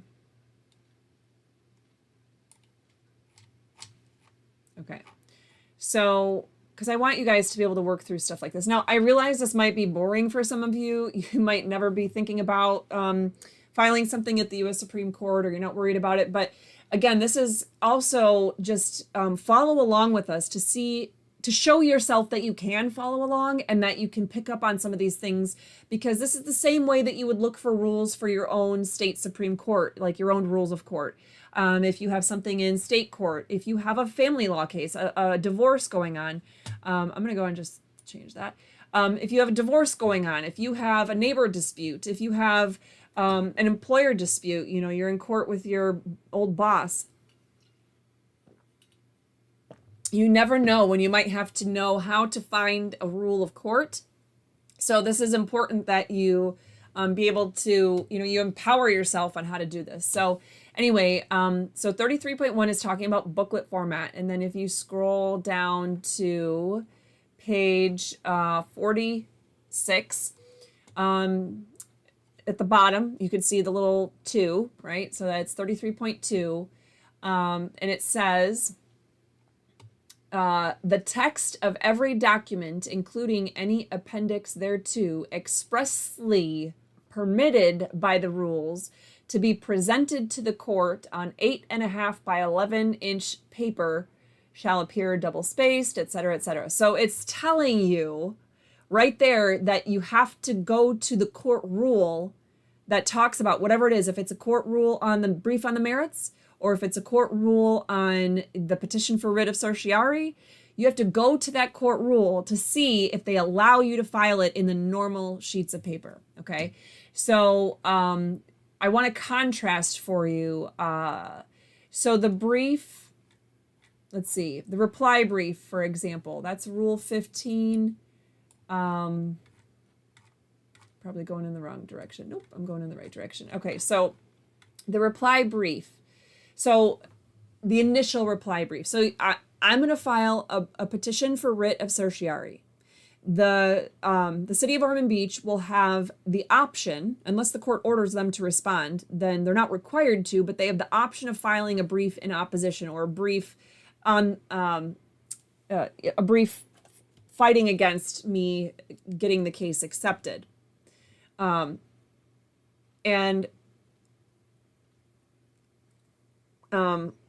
They might not care, so they might not answer, or they might not file a response. It's possible that two parties disagree on what the law is, but they agree the U.S. Supreme Court should take the case, in which case then they're not opposing the court taking the case. But at any rate, let's go to that for a minute. So if you go down to Rule 15 point, you have to scroll a little ways here. Okay, 15.6, it's on page 16. Any petitioner may file a reply brief, and it says what it's talking about. And then it says 40 copies shall be filed, except that a petitioner proceeding in forma pauperis under Rule 39 shall file the number of copies required for a petition by such person under Rule 12.2. So then you have to go look at 12.2, and then, but it brings us, it brings us back to 33. It brings us back to 33.2, and so you're allowed to use the normal size sheets of paper for that brief, right? So the initial, before the U.S. Supreme Court decides they're going to take the case, that's what we're talking about in there. So I want to contrast that, though, with Rule 24, 25. Again, I'm not sure which one because they're both talking about the brief on the merits. So page 29 to 31. So if you're following along with us, just scroll down to page 29. And you see Rule 24. Rule 24. Right there. Rule 24.1. A brief on the merits for a petitioner, that would be my case, or an appellant. That just means the case is going to the U.S. Supreme Court through a different track. It was a federal court case that worked its way up and was appealed to the U.S. To the Court of Appeals, and then it's going up that way. This is a different track. So anyway, I'm a petitioner. So a brief on the merits. So once the U.S. Supreme Court says we will take your case, now brief all the issues completely so we can decide the case. That's the brief on the merits. So a brief on the merits for a petitioner, such as myself, shall comply in all respects with Rules 33.1 and 34, and shall contain in the order here indicated, and then it says all the things that you need to have in there. So it specifically says you have to go with 33.1. There is no exception written into the rule to be able to file the brief on the merits under Rule 33.2, which is the normal size sheets of paper. So it says you have to file it in booklet format. Right there. So brief on the merits, and then 30, what was the other one I said? 26? 26 is that joint appendix, and it says the days, but anyway, the petitioner shall file 40 copies of a joint appendix prepared as required by Rule 33.1. And then it goes into what the joint appendix shall contain. And it lists all that stuff. And it says, again, any of the foregoing items already reproduced in a petition for writ of certiorari, because at the beginning I'm going to have to submit stuff, but I get to put it in normal size sheets of paper. They're saying anything that you submitted at the earlier stage that was prepared according to 33.1. So it was already submitted to the court in booklet format. You don't need to reproduce it in the joint appendix. But since I'm not doing booklet format initially, I will have to do the joint appendix in booklet format. So anyway, hopefully that answers your question. I like that you, and like I said, 33.2 does not, it doesn't just apply to pro se filers. That's why you don't really see anything about that specifically. Motions to the court. If you look at Rule 21, that is page 26. So going to page 26, Rule 21 talks about motions. And so they're talking about a motion, any other motion. So if you look at Rule 21.2, subdivision C, any other motion, so a non-dispositive motion, because they're talking about specific motions in 21.2a and 21.2b, but they're saying aside from those ones, because those ones all have to be filed in booklet format, regardless of who you are, if you go to 21.2c, it says, okay, so all the other motions can be prepared as required by 33.2, and that's regardless of who you are. So anyway, just some thoughts there. Trying to answer that question. Good follow-up questions, though. It's just showing how using AI can be very dangerous, and I don't want us to rely on that in defending our rights, especially where the answers are available.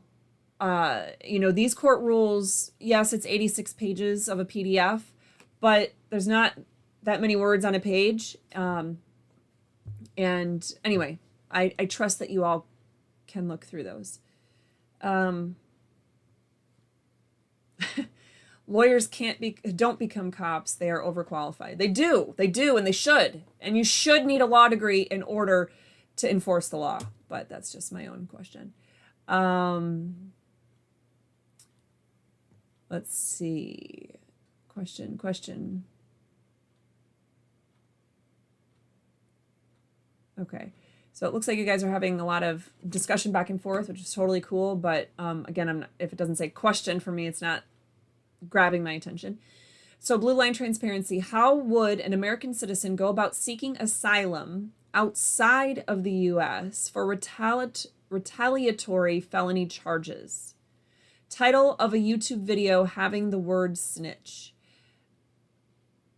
A case of you might beat the rap.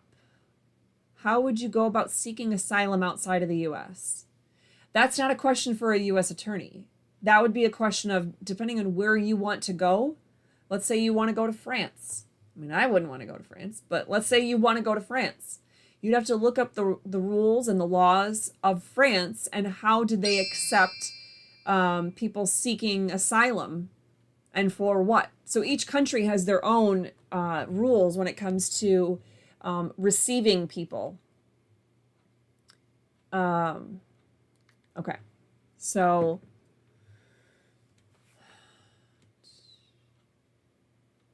all right.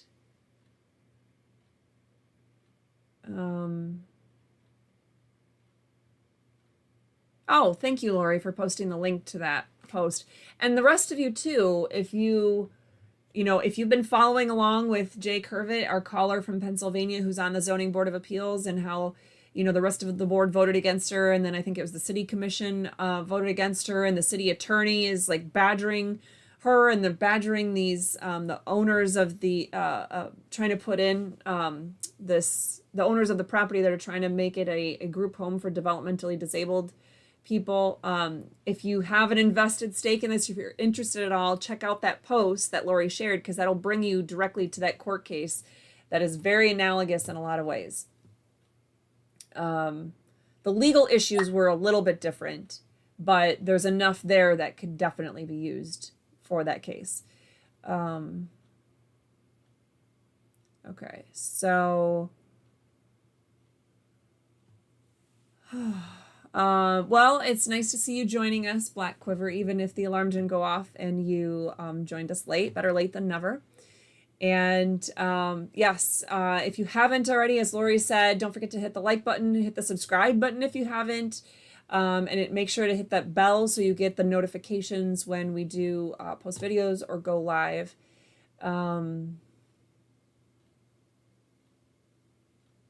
Yes, there are typically always mistakes in a meeting minute record, which is a big reason why they should never be used as a record where a transcript does exist, or video, whatever. Okay, shoot. I was almost, oh man, I thought I was at the end. Okay, just looking for questions. Okay.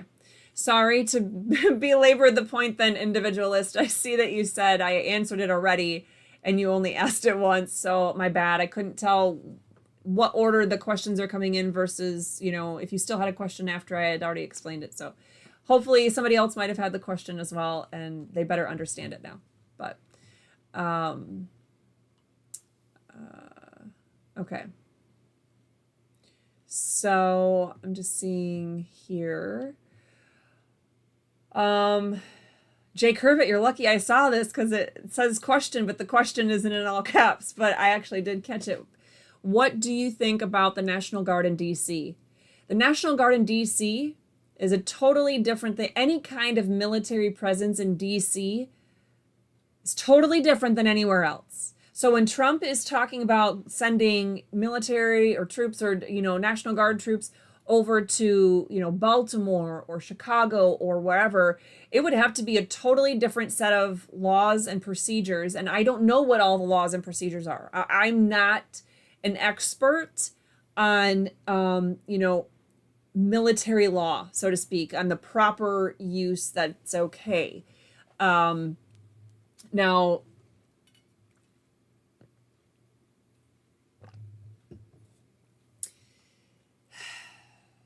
it's interesting because generally what we should be concerned about isn't so much who is doing, say, the detaining or the arresting. That shouldn't be the main point. The main point should be, what are the laws they are enforcing? Are they enforcing the law? Are they enforcing it, the right way? Is there an equal protection issue, is what I'm saying. Are they enforcing it against that one guy over there because they don't like his political views? Or are they enforcing it against all of those people because, yeah, they're protesting and they're on the opposite side of the aisle, but they are rioting and looting businesses and destroying people's personal property? What's going on exactly? So, it's a big, it's Pandora's box to ask about that particular topic, because DC is federal land. So it's unique, but then you also have all the aspects of, again, you have federal law enforcement officers. I'm of a very probably unique opinion, okay? So generally speaking, you're going to have people that say military their authority to act really is outside of the US. It's to defend us and propel or repel enemies that are trying to attack us, right? And to gather intelligence and basically to exist and function outside of our borders. That's what some people will say. Those same people would say you have organizations like the FBI and, DOJ, DOD, DOJ, FBI, and other acronyms that exist within the borders of the U.S. to defend and protect, to enforce federal law, right? So you have federal criminal law, for example. And so if somebody's violating a drug law, you might have the ATF, you might have the, whatever. There's different law enforcement agencies for different things, right? You have ICE, you have ATF, you have FBI, there's U.S. Marshals do certain things, right? So you have all these different law enforcement type of agencies, armed personnel agencies. I'm of the opinion that it's too complex. There's too much going on. And we should have one, right? One, how do I say this?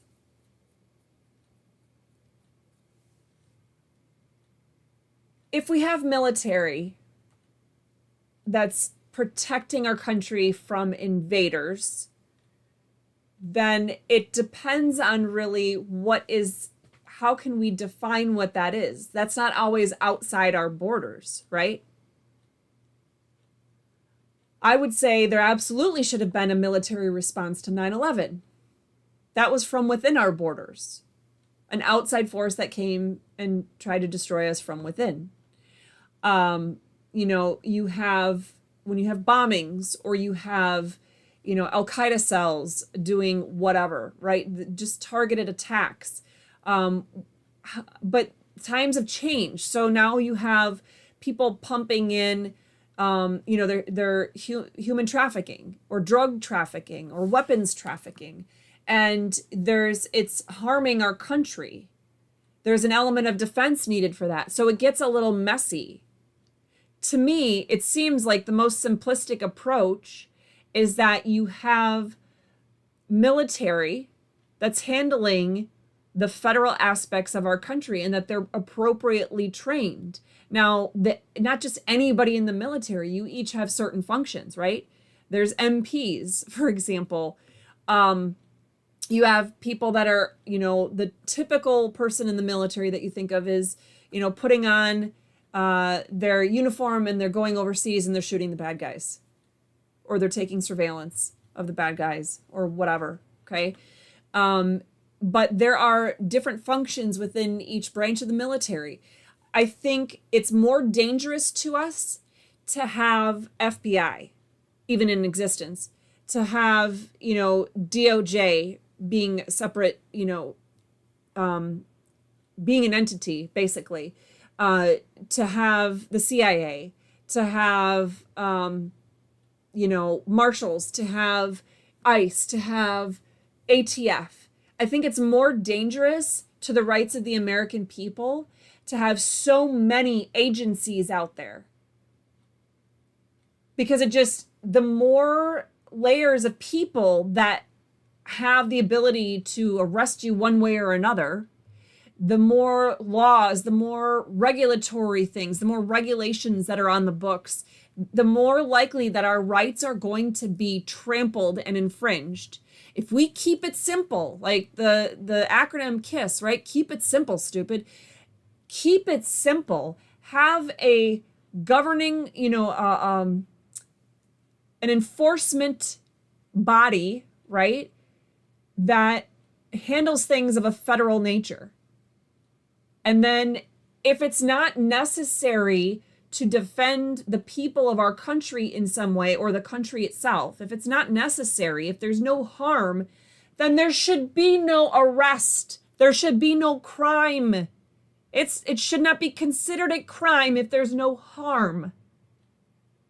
So there shouldn't be a separate entity or group of people that have the ability to arrest or bring civil cases against someone for something in that regard. So at any rate, that I have a very probably unique view in that sense. I think we need to drastically reduce the amount of federal agencies we have in general, but certainly of the law enforcement. I'm not saying like get rid of ICE. I'm saying ICE, ATF, all of these separate law enforcement agencies, there should be just federal law enforcement agencies, or like a federal law enforcement agency. And they have to go through the strictest trainings of a constitutional nature. And at any rate, it's pie in the sky things. It's things that I would like to see us accomplish as a people, as we the people, before I die someday. But anyway, all that because your simple question about what I think about what's happening with the National Guard in DC.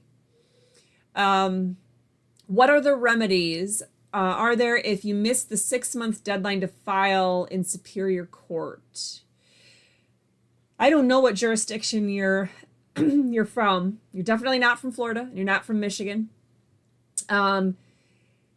Superior courts in some states with that title, it's actually like a trial level court. Sometimes it's a mid-range appeals level court. Sometimes it is a state high court, state Supreme Court, essentially with that title. And without knowing what jurisdiction, I don't know where you're at with that. But the hard part is if you needed to file a lawsuit and you missed the deadline, you have to look at, is it a jurisdictional deadline? In most cases, the answer is yes, and it means that that particular court does not have the jurisdiction. They cannot take your case. And so if your ability to file the lawsuit is gone, what are your remedies? You may not have a remedy. Maybe you're trying to do something, preserve a right that was violated or get reparations for a right that was violated. At that point, if you waited too long and you didn't file a lawsuit in the appropriate amount of time, you might need to take totally different action altogether. Hello, this is Catherine. Who am I speaking with? Hi, this is Patty. Did you say Patty? Yes. Okay, hi Patty. How are you today? Oh, not too bad. So where are you calling from? I'm in New York. Okay. Do you happen to be the person that was asking about Superior Court lawsuit? No. Oh, okay. Because there are some Superior Courts there. So I just thought maybe you were. Okay. No. So what is your question for us today? Well, I have a friend who's currently incarcerated. Upon his intake into the jail, he was assaulted by a corrections officer. There was other civil rights violations in his whole arrest, his whole case, and whatnot. And we are having a tough time trying to find a civil rights attorney. I think they're like Yeti. They're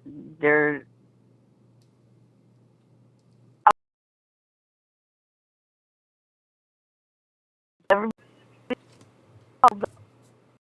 doesn't want to have anything to do with it. So how do you go about finding a civil rights attorney? That's a hard question. First of all, can you hear me okay? Because I'm getting a notice that it's not working right. Can you hear me? Hello? Hold on a second. Can you hear me now? Oh, now I can. I'm Okay. sorry.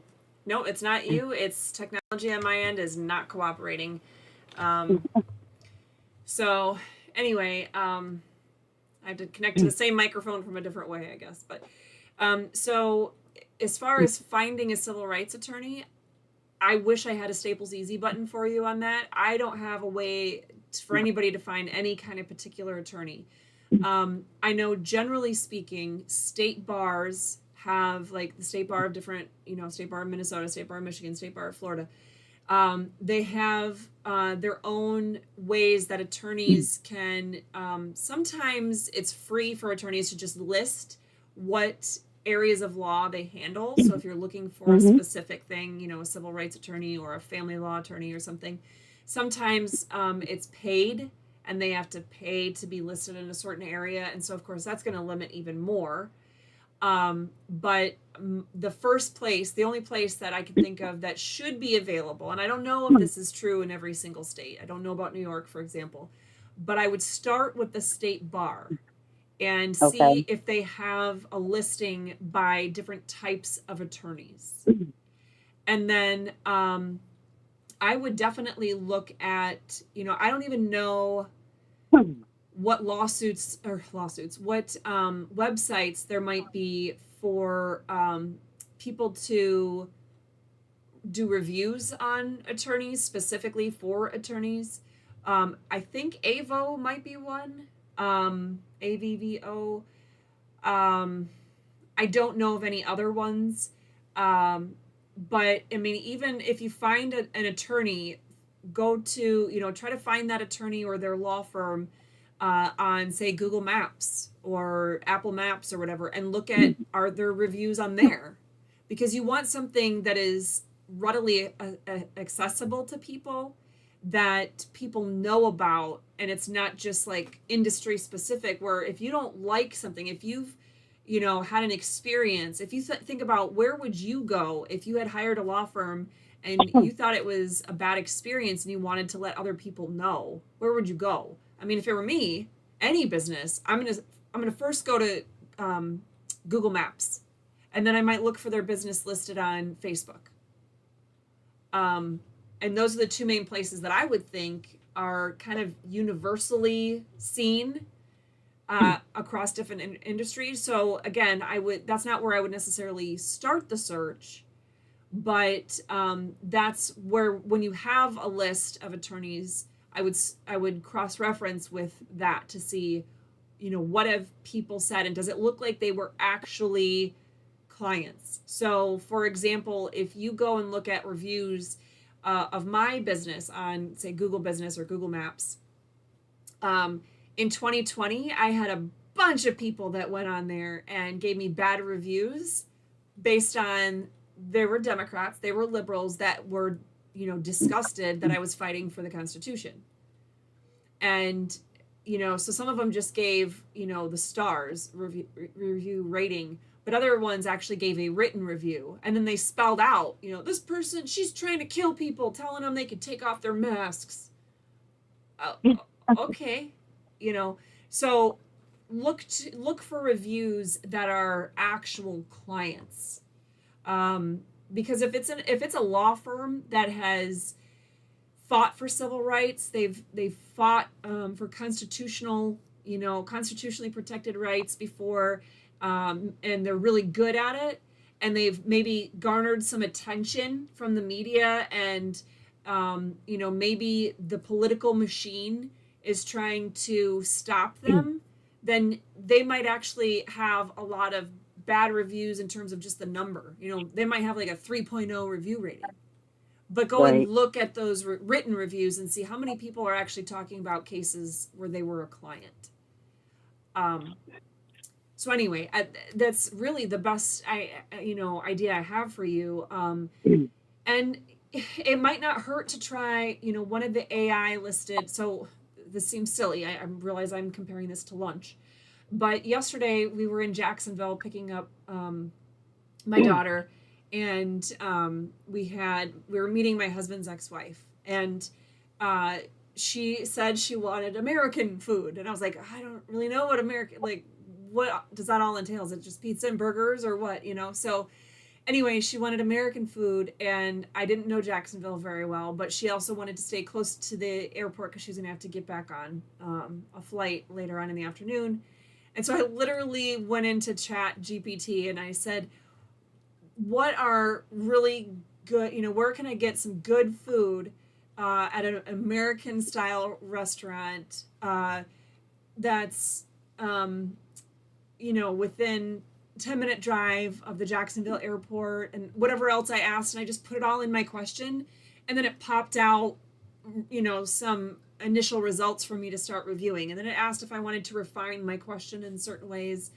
And we ended up picking a restaurant based on that, and it worked out great. And granted, that's just lunch, but if you can think of ways to filter in your question, then I think that's where AI can help you filter out some of the extraneous stuff and narrow down and give you some real people to look at.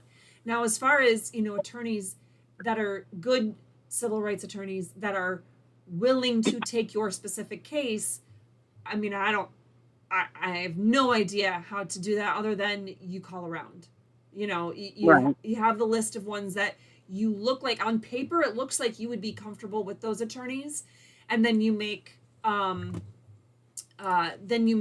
those calls and you talk to the law firm and you ask questions and you see if they have a a free consultation, or you find out what their fee structure is, you find out, what courts they typically practice in, how many attorneys they have, how many paralegals, you ask all kinds of questions, whatever information you think would make you feel more comfortable at the end of the day.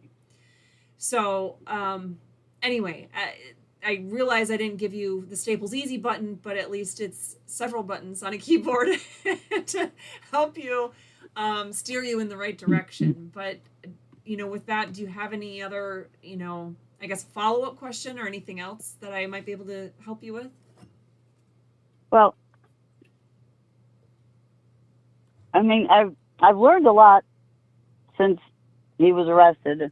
I mean, there's lots of things that just are not right with his whole case. And unfortunately, I needed a civil rights attorney a long time ago, and I did not realize that I had to file a notice of intent within a certain amount of time. And when I was calling attorneys, I had 3 different places tell me that I couldn't do anything until his case was resolved, because I had to do partially with his case. I had police at my house. They wouldn't let me back into my own home. They weren't looking for me. Yeah. They went into my home without a warrant, without permission. And there was all sorts of things wrong. And now come to find out I can't do anything about it because they gave me false information. Yeah, well, and that's the hard part when attorneys try to give, they might be trying to steer you in the right direction or give you a quick tidbit to help direct you, or say, yeah, you got to act quick, or gosh, that's, not even something that you could do, or you have to wait for this or that. That's why it's just like me answering these kinds of questions right now. I tell people, this is the general rule of thumb. These are the things Right. that you want to look for. This is the kinds of questions or the kind of information you're looking for, because I don't want to have you, in any situation, not just you, but any caller, any person asking a question, I don't want to tell you, oh, you're going to have to wait and don't do anything right now, kind of thing. And Right. then meanwhile, the time passes. But if it were me and somebody was trying to stop me from getting in my own house, and they never even had a warrant to enter, let alone to stop me from being in my own house, there's no properly entered court order or things like that. I mean, I'm certainly not going to wait for somebody else's criminal case to be completed before I do something about that. Hell no. That doesn't have anything to do with anything. Whether somebody is found guilty of an offense or not has no bearing on whether a search was illegal or whether your rights were interrupted in the process. So I don't, of course I wasn't there. I wasn't part of the conversation. So I don't know if somebody was just doing wrong. And here's the hard part too. If you are being steered wrongly by, usually it's not the attorney that you're even speaking with. Usually it's a legal secretary or perhaps a paralegal. Legal assistant in some way, and so they're not attorneys, and they shouldn't be giving legal advice. So sometimes, they get themselves or their offices in trouble because they think they've picked up a little bit more than they have, and they're, outright giving advice on something, and as to what a specific right or obligation is, and then they've gotten it wrong. So it's unfortunate and it happens, but it's a possibility that the lawyers involved, at that law firm they have no clue that the, assistant was sharing that kind of information with you. So it doesn't mean that the attorneys themselves wouldn't do a good job. But Right. Obviously it can erode trust at a law firm if you have somebody in there that is giving bad information. Then there's issues. But so yeah, I mean, as far as, I hope you find a good civil rights attorney. And what I always tell people, if you can't find an attorney that you trust, because some people can find attorneys willing to take a case, but they're like, gosh, I just don't trust the people willing to take it. They don't sound like they know what they're doing, or I feel like they don't have my best interests at heart. If you can't find an attorney that is willing to take your case and that you trust, that you have your gut instinct will do the right thing, then don't be afraid to try to do something on your own. And it's an uphill battle, don't get me wrong, and it's hard work, and it's a huge learning curve. But if you're between a rock and a hard place, and say you're being stopped from getting into your home, don't be afraid to still fight for your rights on your own if you can't find the right professionals to help do it for you. Right. Well, I wish I knew then what I know now. Right. Because I had no clue. I've never had interactions with the police other than personal interactions. Yeah. And the only time I ever needed an attorney was for my house closings. Yeah. Yep. So, I had no clue. And, as far as notice of intent, they said, one judge said ignorance of the law is no excuse. Well, it's an excuse for them, just not for people. But government officials and cops, they can use it as an excuse. Oh, yeah. So, but I don't know. But if we don't stand up for our rights and let the police get away with everything, then, they're going to keep getting away with more and more and not being held accountable. Right. Exactly. So. Well, thank you. Yes, I appreciate you calling in, and let us know if you end up finding an attorney or how the case ends up unfolding. We'd love to hear an update and see if there's anything else we can help with. So. Well, unfortunately, I think it's going to have to go to appeal because his public defender, during the last hearing that he had, was sitting there shopping for socks on the internet. Oh, nice. So that's our wonderful public defenders. So. Yes.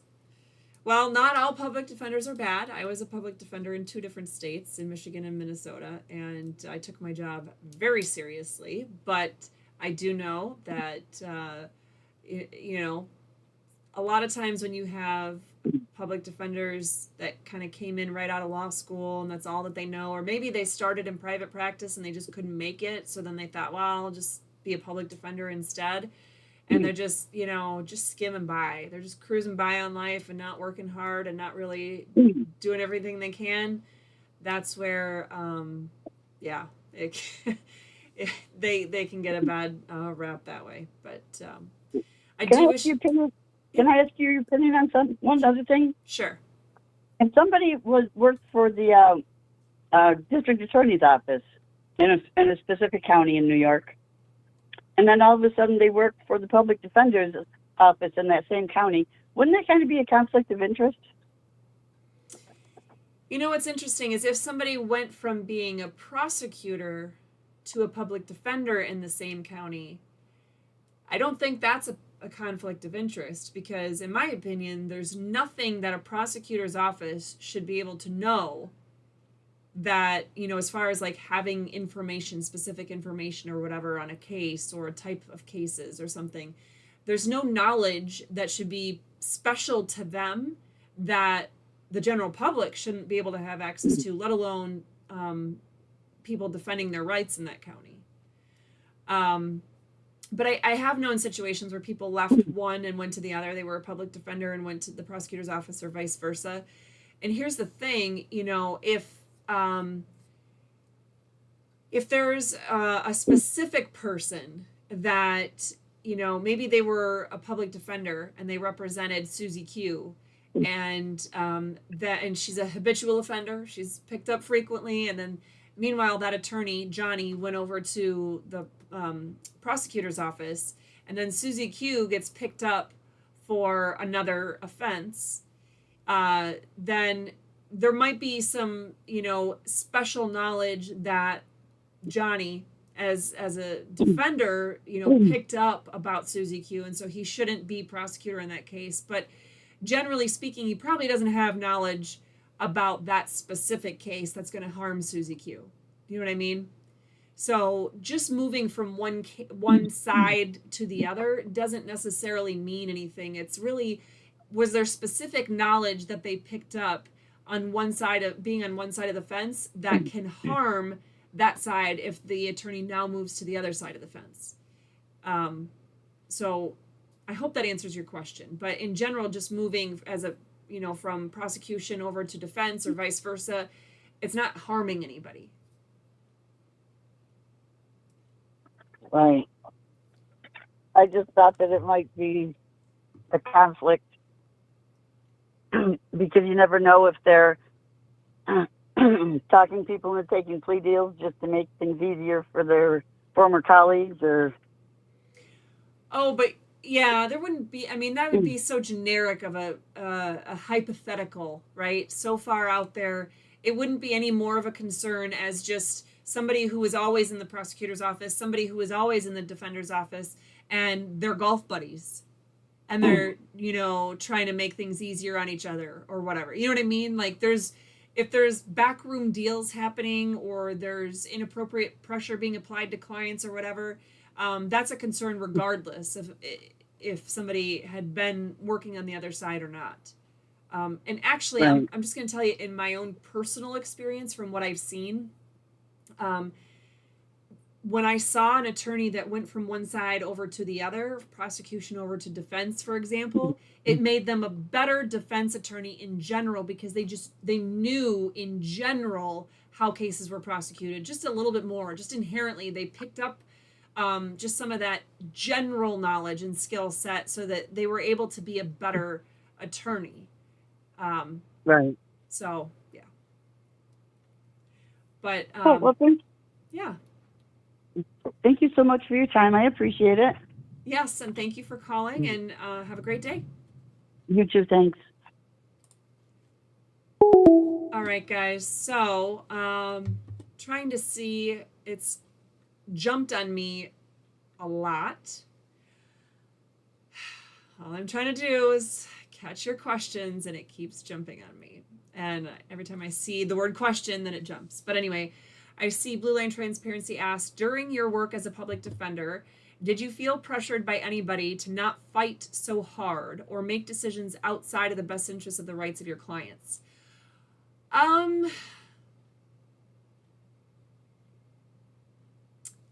So let me back up and start with my first job as a public defender was when I was in the state of Minnesota. And when I worked in the state of Minnesota as a public defender, I can't speak for the last 15 years or so that I've been gone from Minnesota. But when I was a public defender there, it was an amazing system, a great support system of, administrative resources and shared investigative tools and things. It wasn't as good as being on the government side of things, like the prosecuting side of things. But it was a good system where we had the support, and it was a statewide public defender system. So I was employed by the state of Minnesota when I was a public defender for the 2 counties that I had. And I think because of how it was set up, there was no pressure that way because they knew I had big dogs behind me too.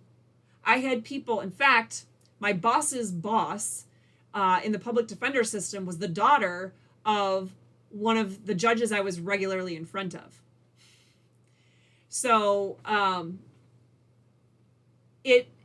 there wasn't favoritism, but it just felt like I was even perhaps more protected because of how the system was built, that it was a little bit more even keeled and fair. But the prosecutors that I regularly dealt with, the one in Worthington, Minnesota, I don't know if I can't even remember his name. I can remember what he looks like.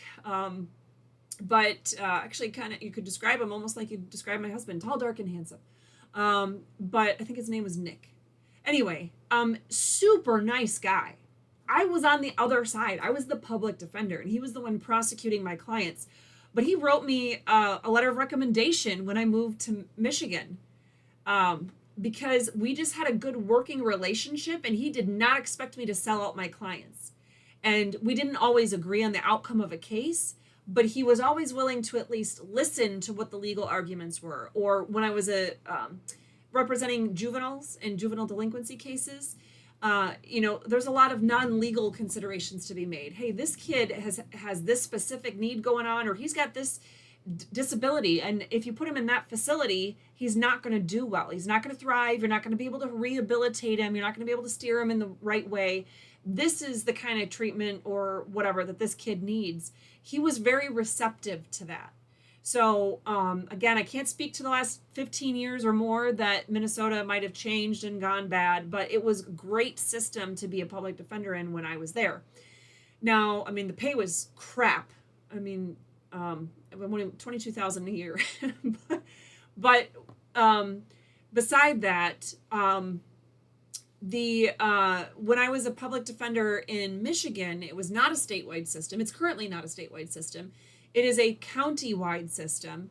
And even then, that's a very new, way of doing it. It was maybe, gosh, when was that? 7 to 10 years ago that the state of Michigan decided that they're going to try to implement things and make actual county-wide public defender offices where you have a public defender, a chief public defender who is actually elected by the people, just like the state or the county prosecutor is.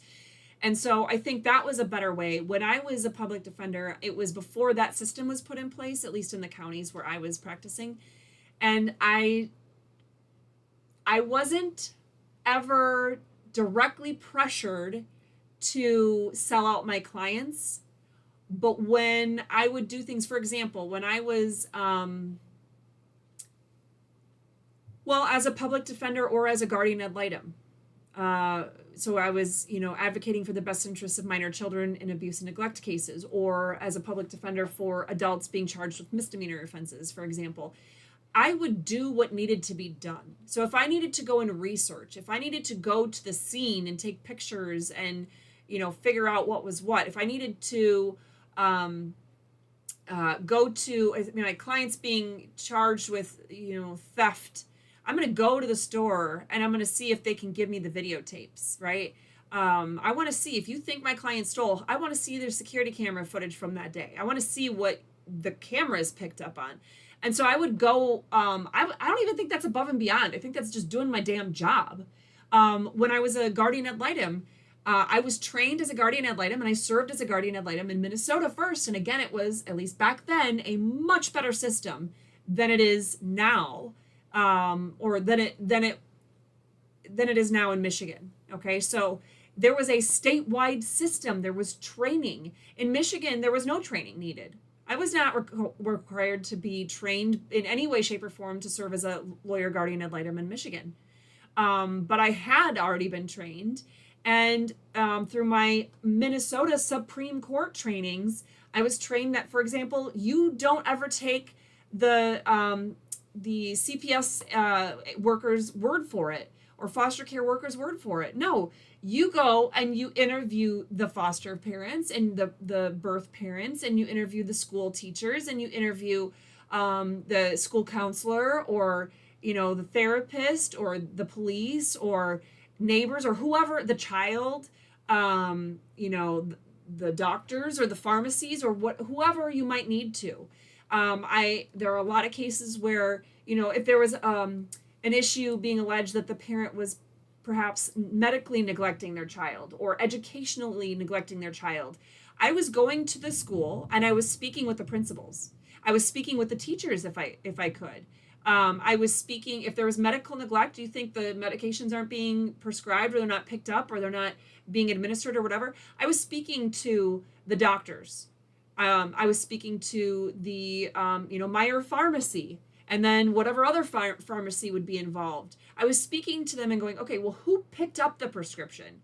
Because oftentimes it was a split parent household, right? And the case was only against, say, mom and not dad.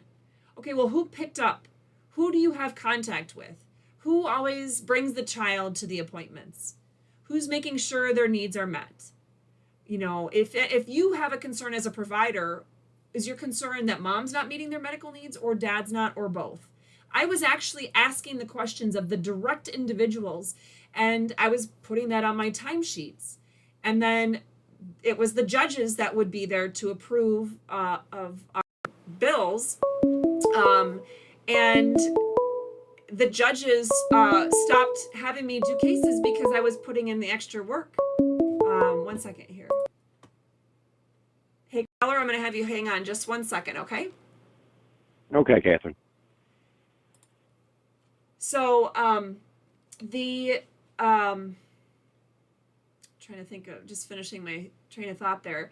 So I told the courts, you know, I don't know why I'm getting assigned less and less cases, but if it's because I'm actually, you know, you think I'm billing too many hours, then only pay me for the amount of hours that you think are appropriate. I'm still going to do the work.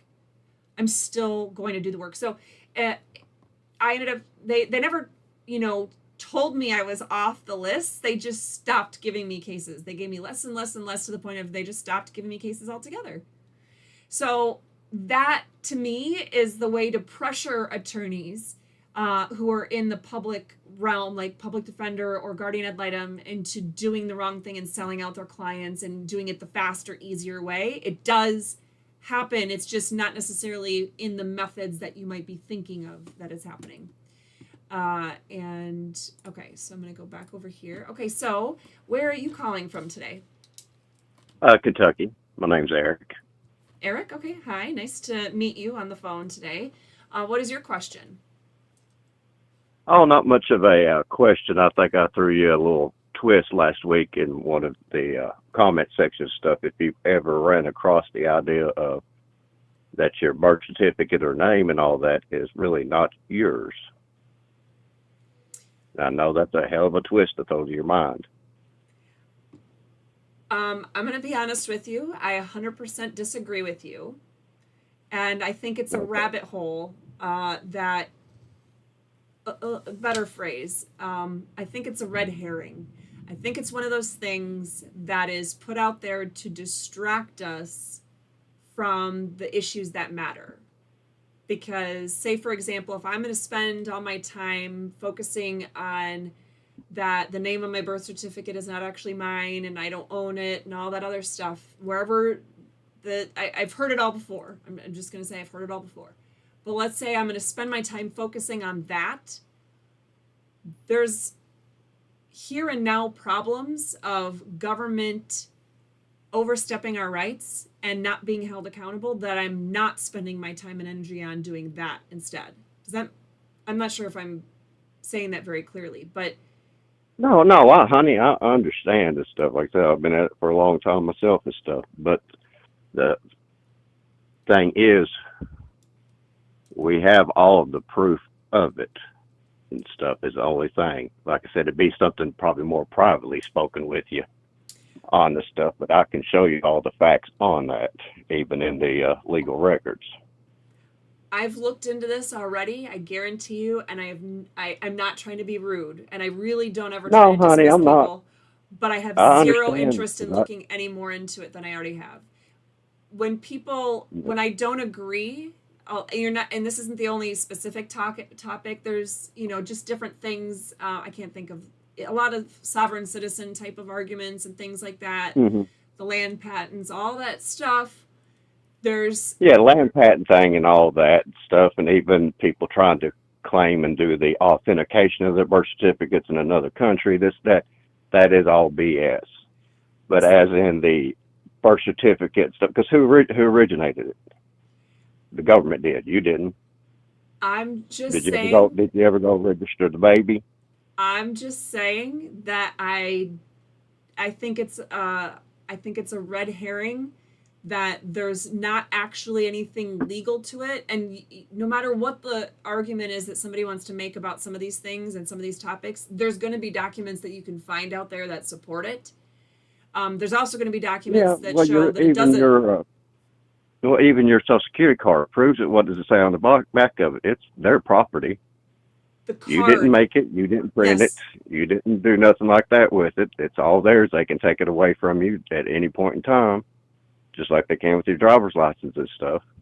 The And card with the itself. birth certificate, who has the original record? They do. You just got a copy to be able to use, to be able to get out in commerce. Um, I'm just gonna leave it as a point of disagreement that I'll just say I'll agree to disagree with you about all of that right now because Okay. the Well, fact I was that just trying to but go here's ahead. the thing: the fact that a government entity has is I'll say maintaining an ownership interest in an original document does not Hmm. translate to meaning that they have rights over the person No, or they don't have rights over the man or the woman. the They do the name person, because a person or is also a trust, a company, everything else. So, person has many definitions.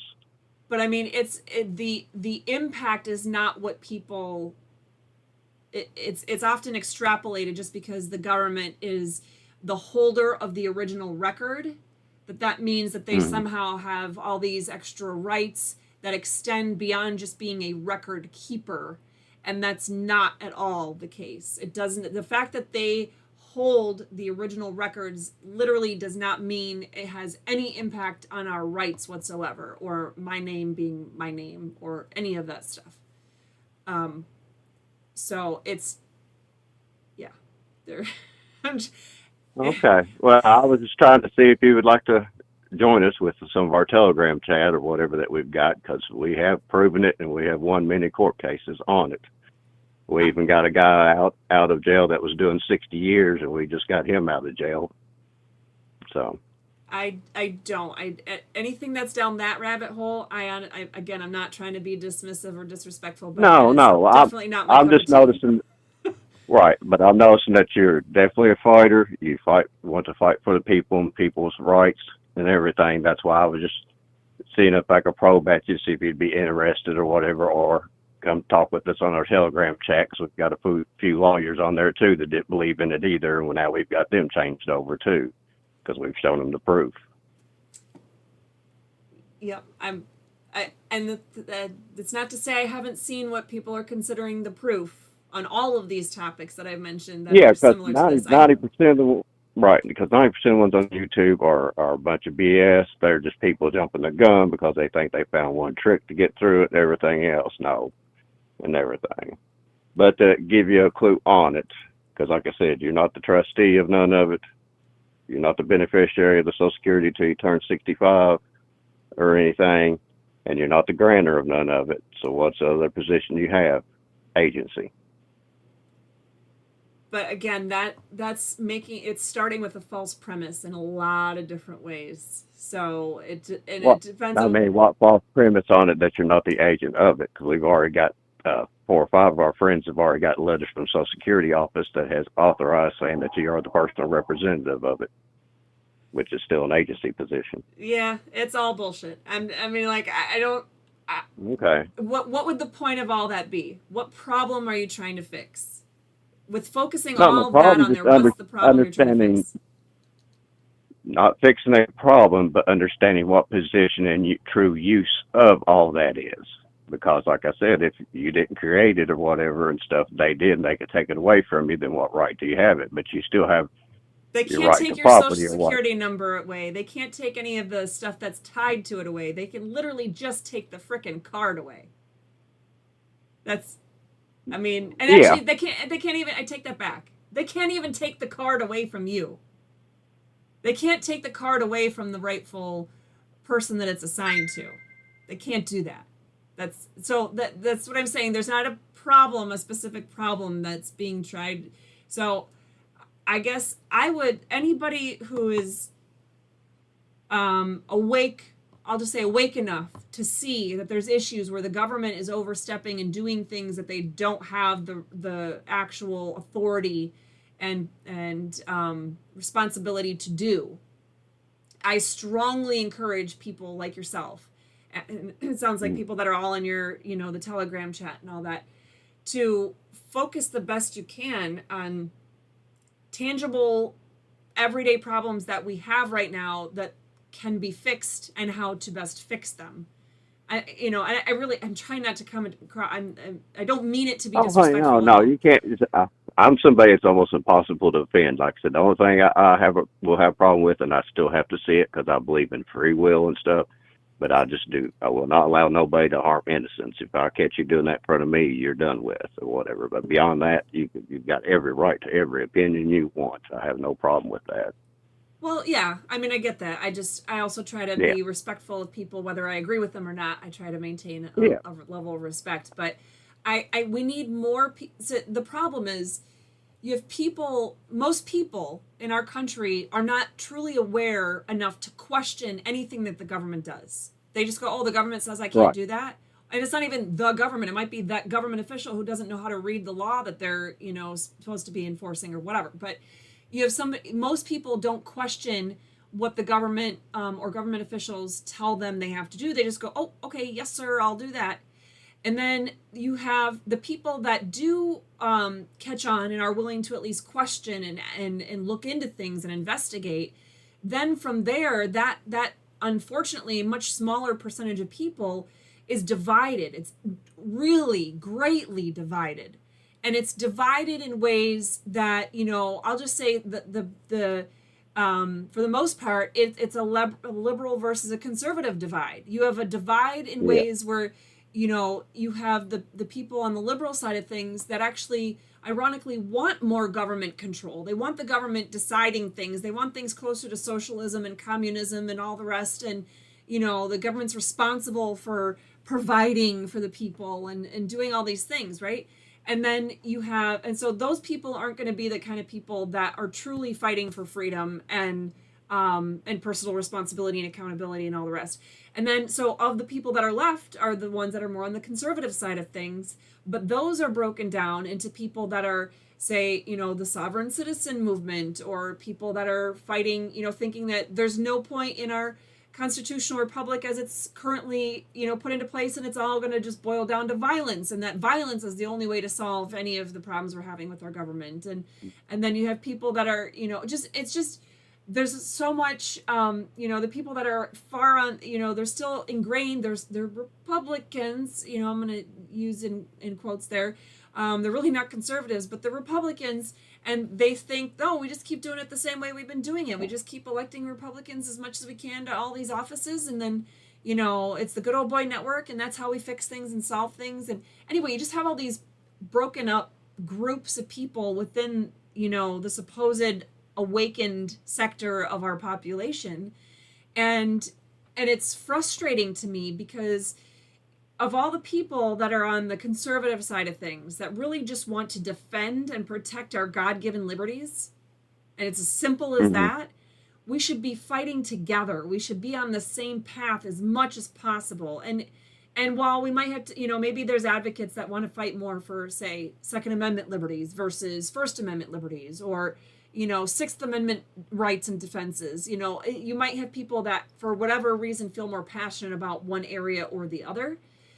My hope and my goal is that we can educate enough people to all move generally more in the same direction and not splinter off too early in some of those things. Because I guess in my view, when people like you are talking about, picking apart things about Social Security and birth certificate and all that stuff, or even people that go the land patent route or the whatever sovereign citizen and all that stuff, it's splintering off too early, and it's causing a divide where we can't be effective together because we're losing how to use the system in place that we have, what we have to deal with.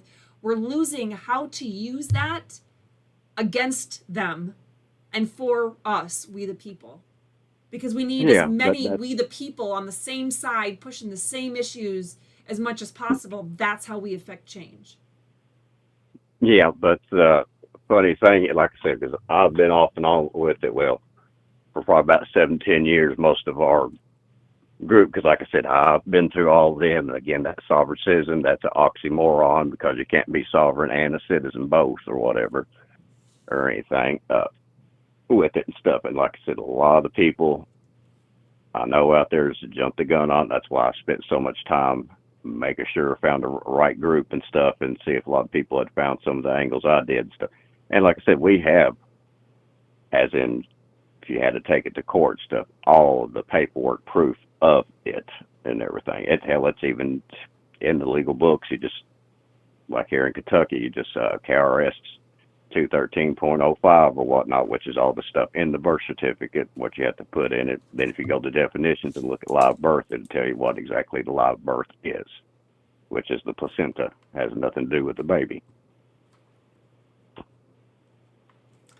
Yeah, that's definitely not in other jurisdictions. That might be some specific wording No, that we found it in New York and Michigan. it's And other not in places. Michigan. It is not in Michigan. Absolutely not. That is not in law in Michigan. I can tell you that because I don't know laws in every other state off the top of my head, but I can tell you without any doubt I have read every law start to finish in the entire Michigan codified law compilation. So I'm telling you it's not in the law. So I would just be careful about what is there's. I guess that's I'm just going to leave it as that. My plea is that people that are awakened enough to question government, such as yourself, that we really focus in on what are specific problems that are happening and how can we be most effective at resolving those problems. So, you might be an advocate that just likes government accountability in general. How can we be effective in that? And so the focus, if that were be one of the things that you wanted to focus on, I would say then focusing on increasing the amount of Open Meetings Act kind of laws that are on the books, or Freedom of Information Act, or having specific provisions put in those laws with states that already have similar laws on the books, or enacting similar provisions at local levels, county levels, at your city, council, or your county commission meetings, having them recognize the specifics of things, or having policies enacted by different governing bodies that where they're recognizing the importance of just offering information all online, having literally every document that, unless it's a confidential nature for some reason, it is put somewhere online in a way that people can just go and find it on the county's website or on the city's website or whatever.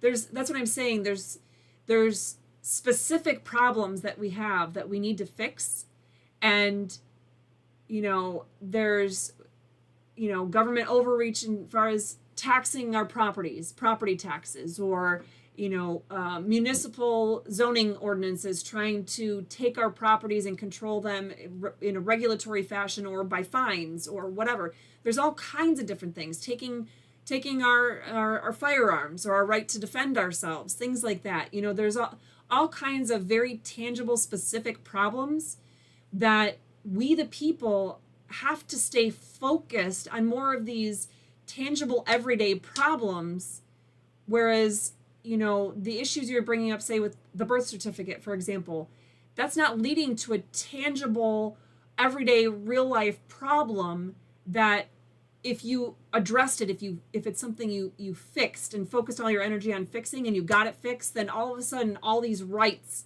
are going to be way better protected, and the government's going to be stopped dead in their tracks on violating it. So at any rate, I realize I probably used a lot of words to not be very clear in what I'm asking for, but I'd ask you to think about it. I understand where you're going with it, stuff, yeah, and everything with it, like I said. But we have, one guy who was a multi-felon and stuff out in California, worked with us and all that.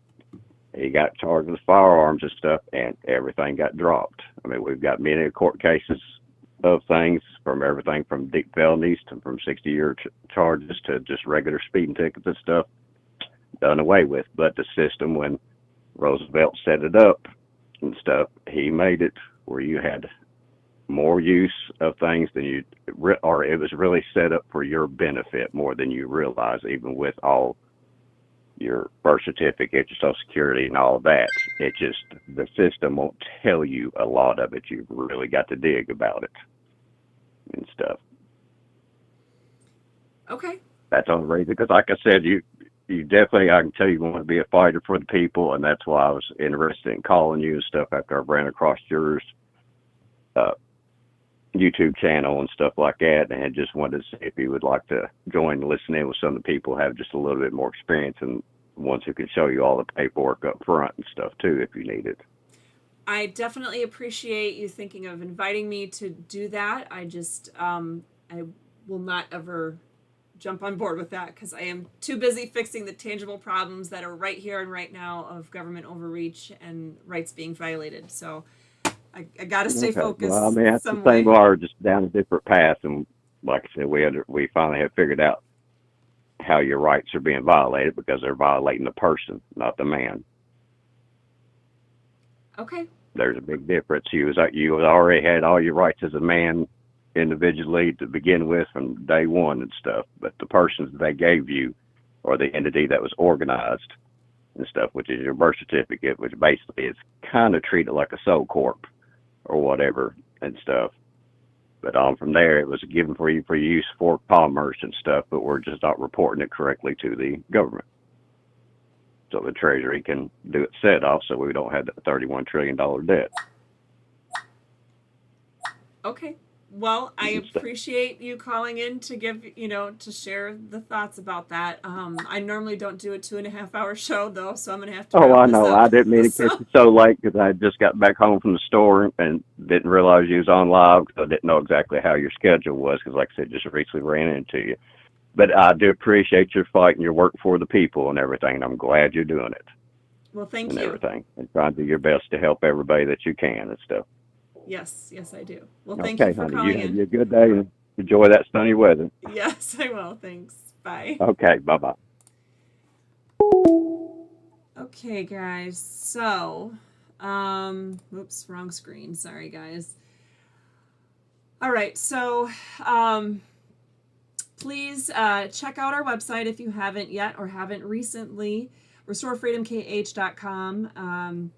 The biggest thing that I would ask of you guys right now is, I guess, two things. I'm going to ask you to do three things. One is if you have any kind of legal situation in your life right now and you're kind of looking for, some examples of how to do things, check out that resources tab because you're going to see all kinds of court documents on there. I have briefs, I have petitions, I have motions, I have responses to motions.